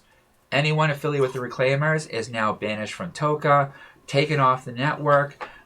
Curtis's building would have crumbled into dust around him, along with all of his materials that were made with Toka supplies, because all of that stuff was made from replicated items from Claptrap. And so, yeah, it would have been all of you, on the best case scenario, teleported to Lethnor with anything that had any type of affiliation with Toka, gone. Anything that was purchased at Toka, gone. Anything that you gained from Toka, gone. Including Bruno. Or he would have just killed you all. I did nothing in that equation. At this point, it's a party thing. Oh. He was nice. Okay, I'll just let Curtis take the blame for the plane being blown up. And I honestly believe I was more than fair. He thinks so. He's happy. I was actually pretty nice about the whole situation. You destroyed my world, and you're alive. You guys destroyed, half of my campaign. No problem. We're going on to another branch. I try to be adaptive. By the way, here's 250 points to anyone in stream. Thank you for watching. Excuse me. So, yeah, you were pretty close to basically decimating the party and letting my frustration out.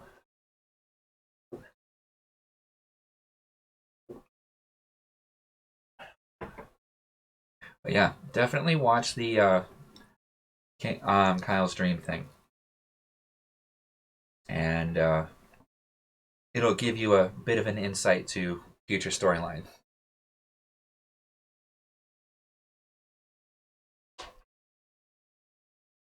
Alright, let's see, what else?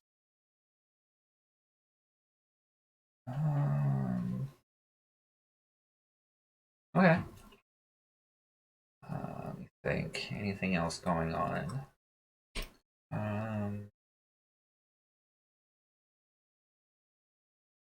To warn you in advance, Zach, there's a good chance that a good portion of the party is going to be pissed off within the first few minutes of the next game.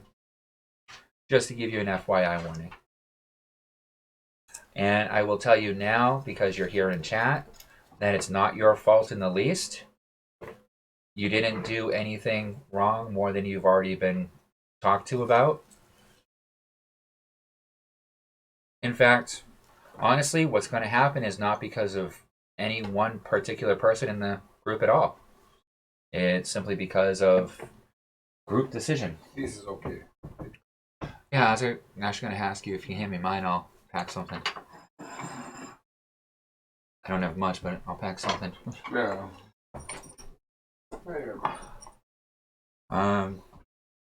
Other than that, any other questions and stuff are open.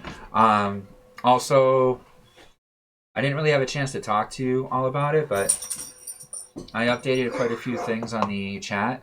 So now, like, for example, just for fun, let's see.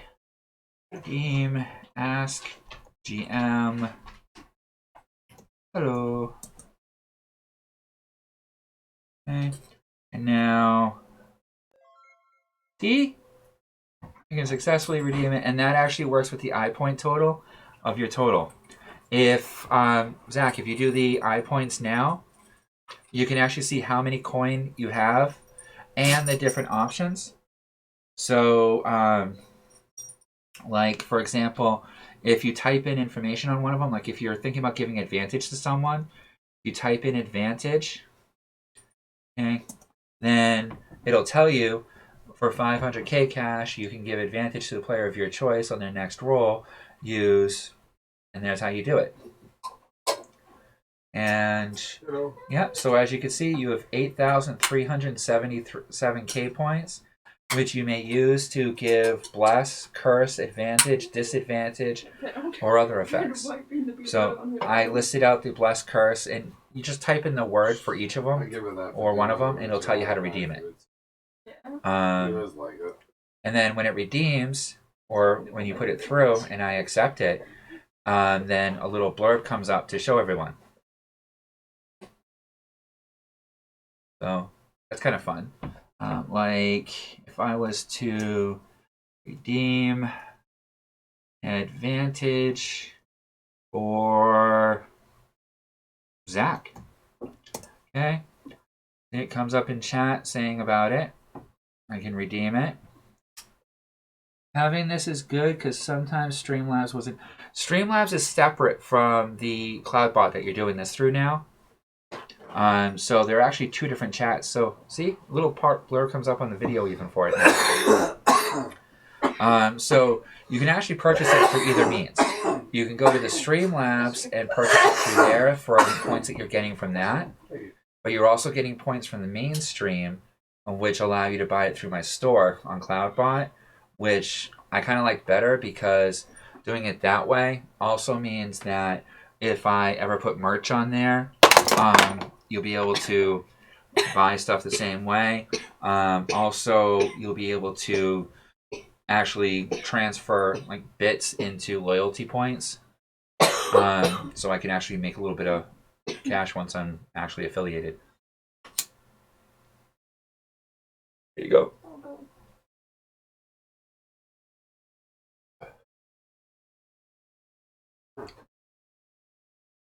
Redeem advantage. You sure you want to do that now? Well, I was just testing it. Okay. Sorry, I just figured it'd be a good time to test it. No, are you watching? Yeah. Then here's the accept. Okay. Yep. And then, actually, I can just show you what they look like now if you want. So, critical failure will look like this. Failed. Critical success, instead of it being failed, will be success. And then disadvantage is this one here. I love it. It's the guy being squished by a dice. I know it's probably bad, but I get a kick out of that one. And then we have curse. Doesn't that goblin look like he's being cursed by the dice? It says a delay. I'm still seeing success. Yep. Then the lone man being crushed by one. Now he's being chased down by one. Is your hump getting bigger? I do. And then We have Bless, which is Link. Yeah. Ask a GM has a big, fat, ugly GM like myself looking at a dice or a mace. And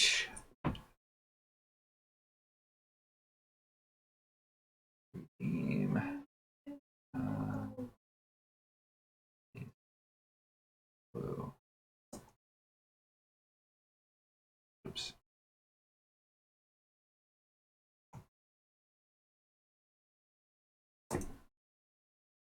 See, now this one here is the most expensive one, where you can opt to change out the DM's dice. And when you do, you get this cute one, which is me, or the DM, which kind of fits for me, being a bearded fat guy, standing next to a big dice. There. Oh. Yeah.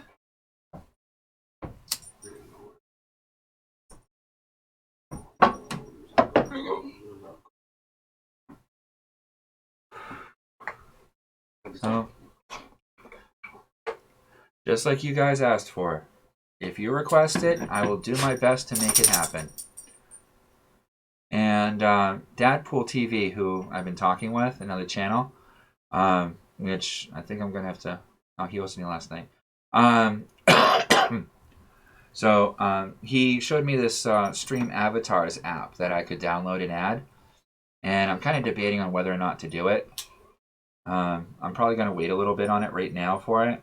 But it gives everybody that's in chat a little avatar that they can play around with, attack each other, hug each other, get little dice. And I'm wondering if I might be able to even get it to work with loyalty points, which would be easier than the gold system that they're using on it now. But that would be much further down the line. But it's cute. It has little avatars walking around the bottom of the screen that will have little bubbles pop up when you chat to let you know that someone chatted, or, like I said, interact with other people. Is there anything you'd like to see in game? Or any additions? Let me know. Any ideas of what you'd like to do, or how you'd like to go, or just let me know. And I'm sorry, the curse. I'm sorry, I should have answered this before, Zach. The curse gives you the negative d6. So blessing gives you a plus d6 to your next roll. A curse gives you the negative d6 to your next roll. And which is d8. Sorry. No, d6. So yeah. Hopefully, even though it took me so long to answer you verbally, right in chat it told you right away. So I hope that makes things a little bit easier the way I set it up. Or at least a little bit more forward. So, because unfortunately, I haven't been able to figure out how to get it into a extension app. It's fine if you have it on now, Sam. In fact, with the light on, I can actually see you. Yeah, that looks good. Since we're using the whole room at this point, the whole room is now illuminated.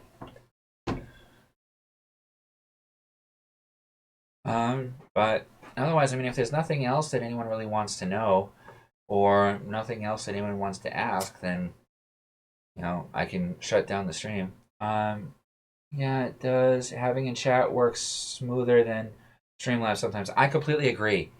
Because then no matter what app you're on, you can see it, because clicking on the screen can be an issue sometimes. The other thing, too, is that by doing it this way, it works, like I was saying, into the affiliate program, where apparently I can even let people exchange loyalty points for credit towards other stuff on a merch store. So if I had t-shirts up, you could actually get a discount on t-shirts by so many points. Spend 1,000 points, get 10% off your purchase.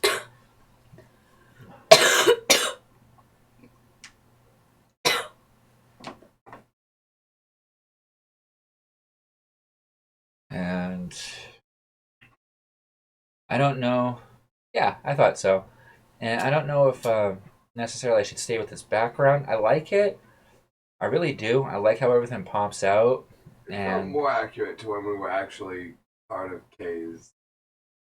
His color, you know. yeah, It felt more right when we were actually Toka's reclaimers. yeah. I'm just hoping I can get some type of format that'll stick for the whole campaign kind of thing. So I'm thinking about basically leaving it for this one, but for Abandoned, I'll go for a new format, kind of like I did for your Mark campaign. Yeah. The wood one, I like that. Yeah, that one looked kind of nice, and for like Abandoned, I think it might be fitting. More of a rustic type of feel. Yeah. Definitely something.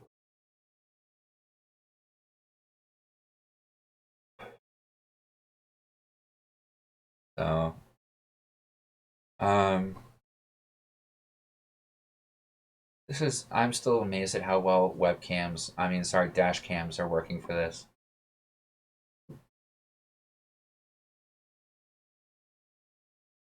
Because then it also helps separate on YouTube or Twitch of which campaign. Exactly. That's So true. that's another reason why I'm not in a huge hurry to change my format of this one. I mean, even today when I went with the half table, it's the same purple background, the same purple borders. Yeah. So it has that whole same campaign feel. And then for the next one, I'll do something different. I'm also working on and kind of looking into this interesting like circular format for my face that actually makes me look spectral and like almost like you're looking at me through a crystal ball. So it gets these little sparkles coming up and stuff. It's kind of neat. Um, but I haven't decided, how well I'm actually going to use that or not because it comes out weird, and I haven't quite tweaked it enough to work right. Also, there's a face mask app apparently that I have relatively enabled, but I haven't figured out how to use it. And if you use it appropriately, apparently, it'll replace my face with some kind of mask that you put on it temporarily. And if I apparently set it up correctly, I can also have it set up so you can do party members. So I could have emoji mask at the table. Yeah, That would actually be kind of cool. it replaces your face with that. One of the ones they were showing was like a Cthulhu face. That's kind of scary. Yeah, and I like the idea of doing the interactive kind of things to let people that are viewing it to be part of it. Because, while DMing, I'm not necessarily going to pay attention to the chat for every single act. That sounds interesting, even if you use for certain parts, like a player talking to a god or patron, etc. Yeah, that's part of what I was thinking of. And with the DM, I'm not technically in the game; I am the game. So to kind of have that spectral effect for me would be kind of a interesting idea, I thought.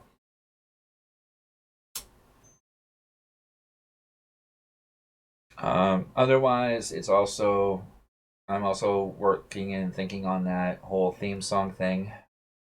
I mean, I really do like the parody song for the Abandoned. I don't know why, I just love that. The whole Sit right back in your hero tale. The feeling. tale of an abandoned group. Yeah.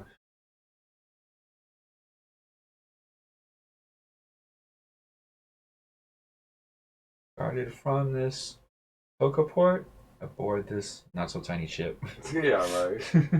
Well, I mean, I don't know what you want to call the nowhere folk and the apple. Yeah. If Jake realizes Appleton is still alive, that would suck. Wow. You are still hitting yellow line from over there. Really? Yeah. Hmm. When you talk, I am positive everyone can hear you, even from over there.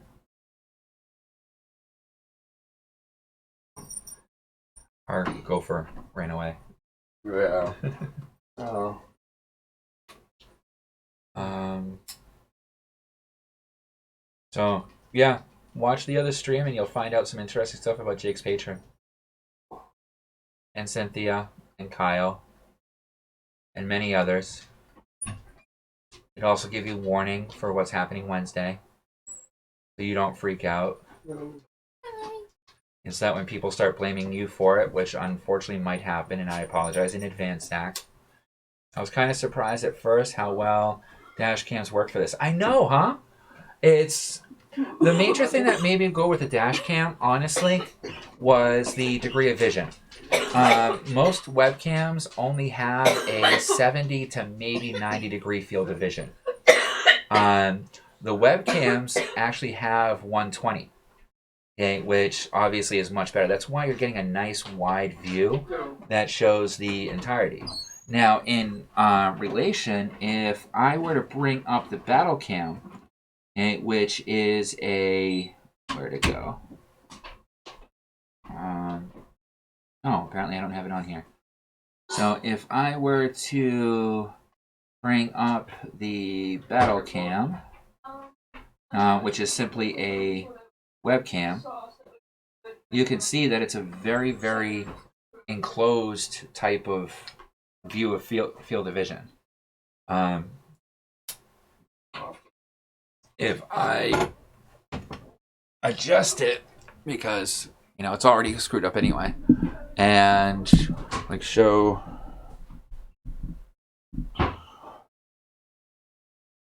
and why didn't that update like it was supposed to?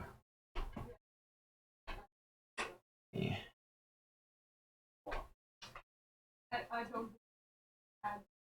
There we go. No. So you said that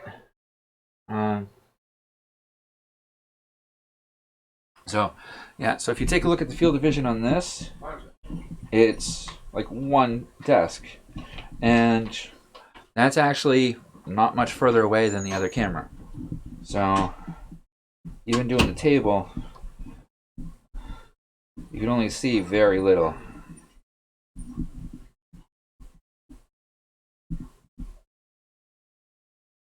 But let me make that disappear again. Right. Yeah. So you said that there, it's a huge difference in camera. That's why that one is only a 70 degree field of vision, which is basic for a webcam. They're all 1080p either way, which is the video quality. But that's why you're seeing the results like that. I mean, even if we were to bring up my other camera, which, let me just switch to our normal D&D scene. Okay. And actually, this is a little bit messed up right now because I adjusted all the different camera angles. But if I simply do that, there we go. So now you can see both sides of the table, and come on, and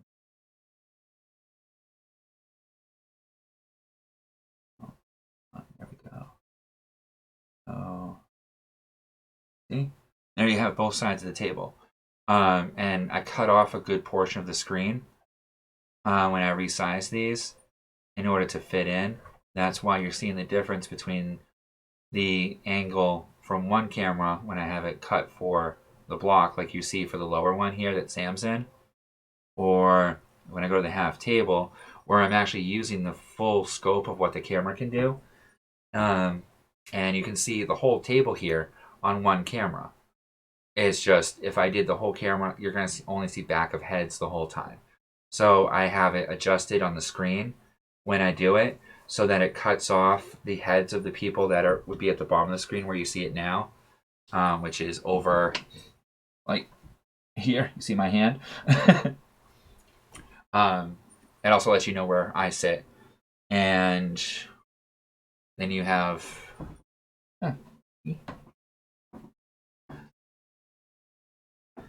So that's why I went with the webcam, and I was like, you know what? $20 for a black webcam, 1080p, 170. 120, 170. Hold on. I have the box. Walmart. Super cheap. Okay, let's see. Ultra wide angle 120 degree high definition video recording at 1080p 720p VGA with infrared LED light for night recording. Each of them have a light on it. I've never turned it on. And yeah. Other than that, they're all cheesy. The biggest complaint about these on their website is usually the fact that the battery on them doesn't last long, and that the cords can sometimes come loose, and that the menu doesn't like to reset itself. Which I will vouch for the menu issue. Every time I restart this stream, as everyone's my witness, it makes that horrible sound as both the cameras turn on, and I have to go and manually click them over in order to be able to be fed into this thing. And then for the microphone, I am using a fee fund. Okay, I got it off of Amazon for about $20. It came with a little metal stand. It's extremely simple to use, USB, and it's that one microphone that's giving all of our sound to the stream. And when I started off, I was using the tablet, phone, and like headset microphones, and the sound was horrible, as anyone that goes and listens to an old stream will see. So sorry about that. Didn't have equipment. And even now, this is the $60 worth of equipment, another $15, $20 worth of cables, and the time to put it all together. We have one camera literally stuck to a whiteboard, and the other one stuck to a mason jar lid that's nailed to the ceiling. And both of those cameras connect up to a USB hub that I picked up for like $7 at Walmart, along with the camera, the battle cam that I showed you, which was $5 from eBay.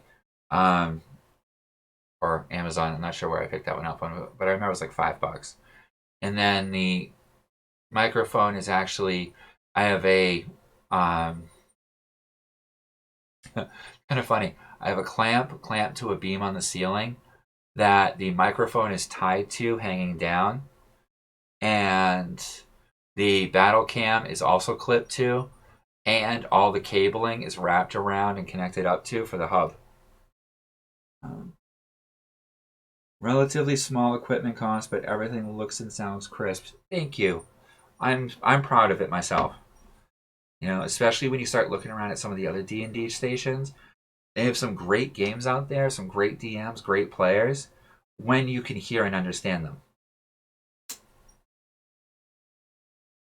And even for our earlier streams, there were times that, unfortunately, some of the most quotable comments were missed by other people.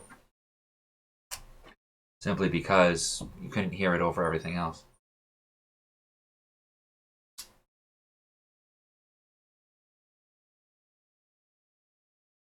And then, once I had it set up, I used Streamlabs, which I streamed through, in order to set up a limiter on it, so that it actually won't pick up noise that's below a certain decibel level, and it won't pick up noise that's above a certain decibel level.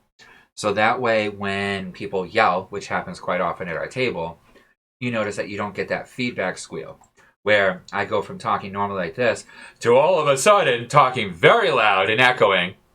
As you can see, Phoenix flinch a little bit.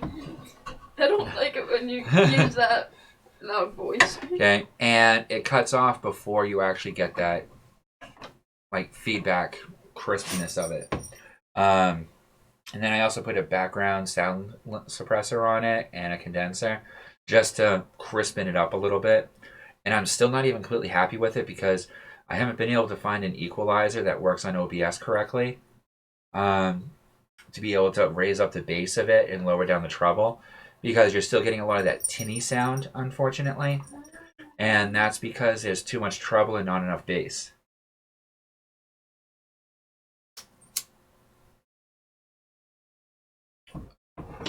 I could do it manually the old analog way and use a balloon, but it gets messy. It doesn't last all that long, and then you end up getting an echo in it as well.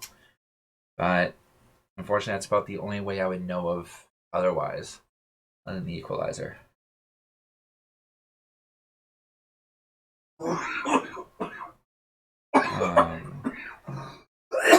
And everything is running through my laptop. A laptop that's about 5 years old.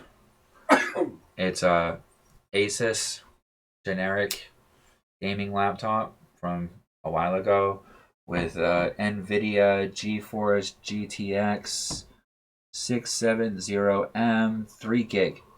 So it's only a 3 gig video processor. You can go ahead. I'm good for right now. So, I mean, my computer itself is old. As you've seen, Zach, where I have issues where the screen doesn't want to turn on or certain things just don't want to work right.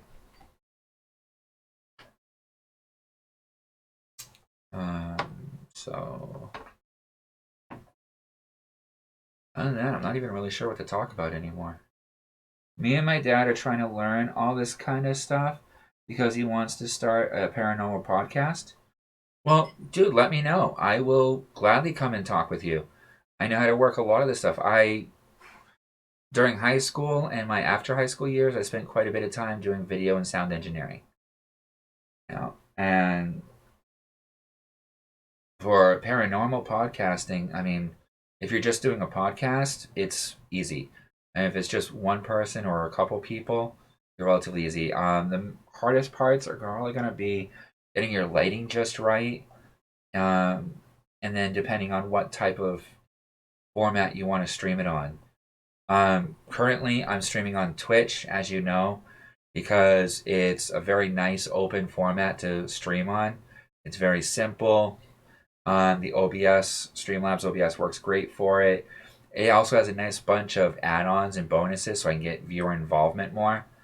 But once I have it on here and do it, like streaming right now, I'm recording as well. So I take that recording afterwards and I use DaVinci software to cut it up a little bit, take out some dead areas, fix sound if there's any issues, or stuff like that. And then I can post it up to YouTube, which is a lot more picky about their content. And then it stays up on YouTube basically forever, which you can find all my stuff. There's a link right below the video on the station here, which is only like you and me, Zach, at this point, as far as I know. So, and I doubt anyone's going to rewatch this one. He wants to eventually do a multi-platform stream. That would be fantastic. That would be basically Mixer. You will get some issues for doing a multi-platform streaming, like Twitch and YouTube. You can't do together. So if you live stream on Twitch, you have to wait 24 hours before you can release it on YouTube. And if you stream on YouTube, then it won't let you stream on Twitch at the same time. There is a way to do it through Mixer, which is another agent that you can stream through. Honestly, I haven't really checked out Mixer to any huge degree. I know Dadpool TV does it a lot, and most of his group is from Mixer. For him, Twitch is a second home, it seems. But I haven't really looked into it. I streamed before on YouTube, and YouTube streaming is a lot more difficult to even start setting up, never mind get everything working. So it's just easier, in my opinion, to stream on Twitch, fix anything I need to on the recording, and then put it up on YouTube for posterity.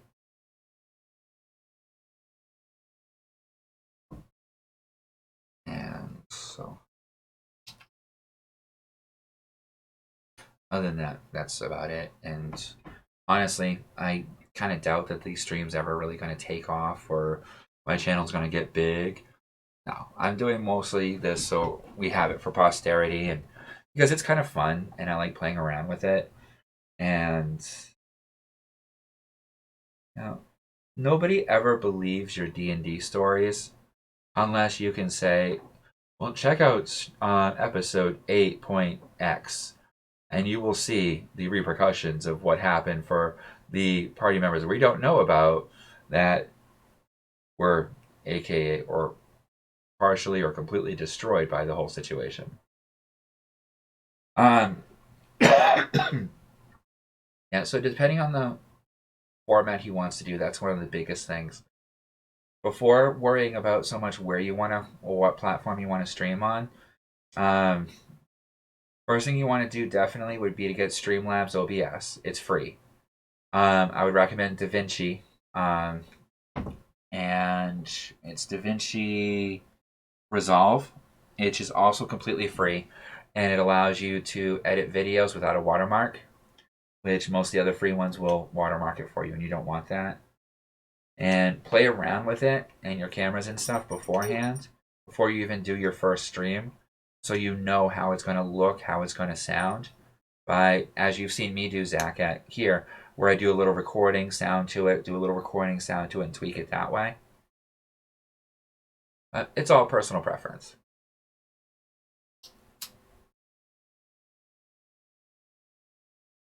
But if he wants any help with it, let me know, and I would be glad to come over sometime or try and help you out if I can.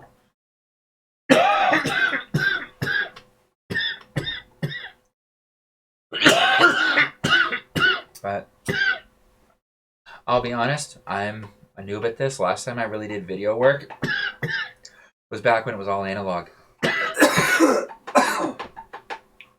Cassettes, pre-CD. So we pretty much good with the stream today, then? Yeah, I was going to turn on my TV. I didn't want to be... Oh, no, you can go ahead and turn it on. I mean, I'm just kind of chatting with Zach at the moment. Alright. I didn't want to be unnecessary background. I was trying to be respectful. Well, dude, it's your house, too. Oh, I know, and it's also my living room. So, yeah. You could feel free to say, F you, shut the damn thing off. Oh, no. I mean, and don't get me wrong. I do follow it. I check in constantly. Yeah. I mean... And honestly, if we're just chatting like that, the TV on the background's no big deal. Okay? It's just when we're in game, and you're trying to pick up every little piece of what's going on. Yeah. No, I totally get that. Yeah, honestly, the only time it really even picks up is during theme song. Yeah. Otherwise, you just hear random stuff in the background, and you're like, what the hell? What did Siba say? Yeah, right. Okay, Momon. At least that's what we're watching currently, I think. Yeah. So... Can you try putting it more right here so it's easy for me? It's also a matter of how far my arm goes. Yeah. You can make a halfway point.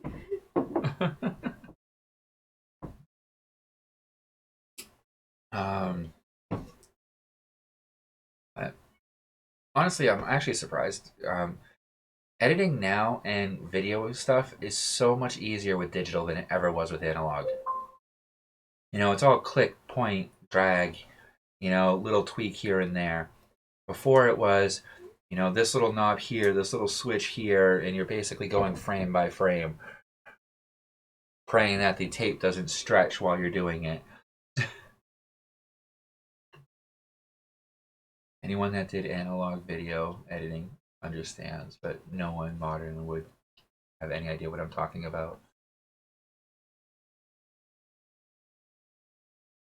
God, I feel old. Most thing I know about little players like this, I think you called them cassettes, is what you called them, right? I don't know, the little music things. That's hilarious. I'm trying, Cassette okay? tapes? Yes. You mean audio cassette tape or VCR cassette tapes? And those ones that you would put into a car to listen to music with. Those would be an audio cassette tape. Yeah.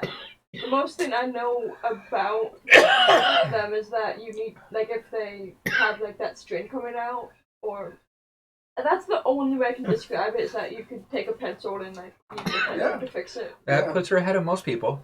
No, that string is actually the tape. That's why it's called a tape.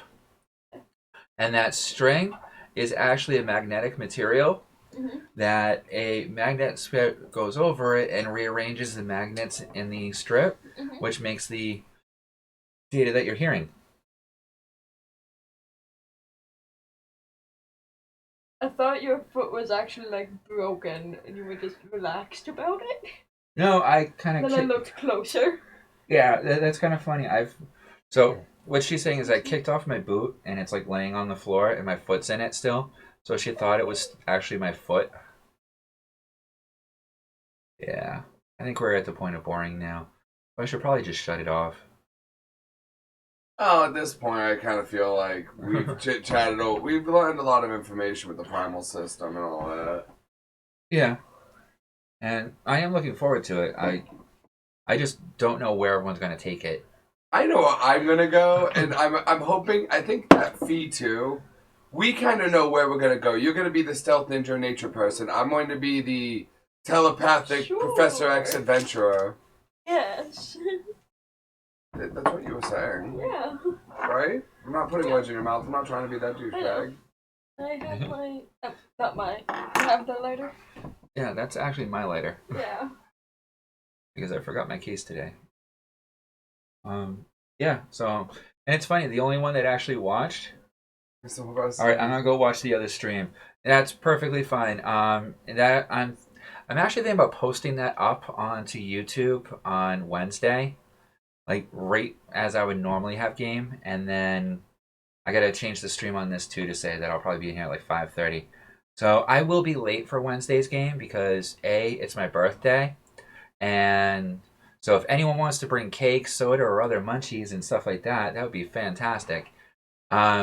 Also, I am returning to work after being out of work for the last 2 years due to my disability. And so I'm probably going to be really tired on Wednesday and out of it, but we shall see what happens. I see the activity thing on Discord, so I checked Twitch. Oh, excellent. It says something on my Discord when I go on. Yep. That's good. Good to know. I wasn't even aware of that. You know, I should probably use my own station to put out a notification. It's just the only people that are on my Discord right now are the people that are in the group anyway. So, I don't usually bother. It's iffy. Alright. Yes, I am currently streaming. You're right. It does say that. And, yeah. Streaming open chat, open DM chat for K's Table. I'm thinking about renaming the stream to K's Table. Or at least the show. Because you're not really reclaimed anymore. I don't know. I mean, I kind of like the K's Table for the GM discussion. Like, I think that's cool. But as far as the games, I don't know what we are. I mean, right now we'll stick with what we're at. Yeah. But... just to finish it off so I have continuity. But maybe for Abandon, I'll do K's Table, Abandon Episode 1. That'd be... With the Abandoned at K's Table? Well, that way, I mean, it's more like the DM instead of the actual, like, party thing. In case I do a one-shot, then it's still K's Table. I'm thinking more for channel name stuff. Oh, yeah, that works. I'm not sure if I can even change my channel name, but right now it's Kaelendrus, which for me is like perfectly fine, but K's Table kind of goes off the tongue easier and is easier to remember. Yeah. I think. I agree with that. So I might look into changing my channel station name if it'll let me.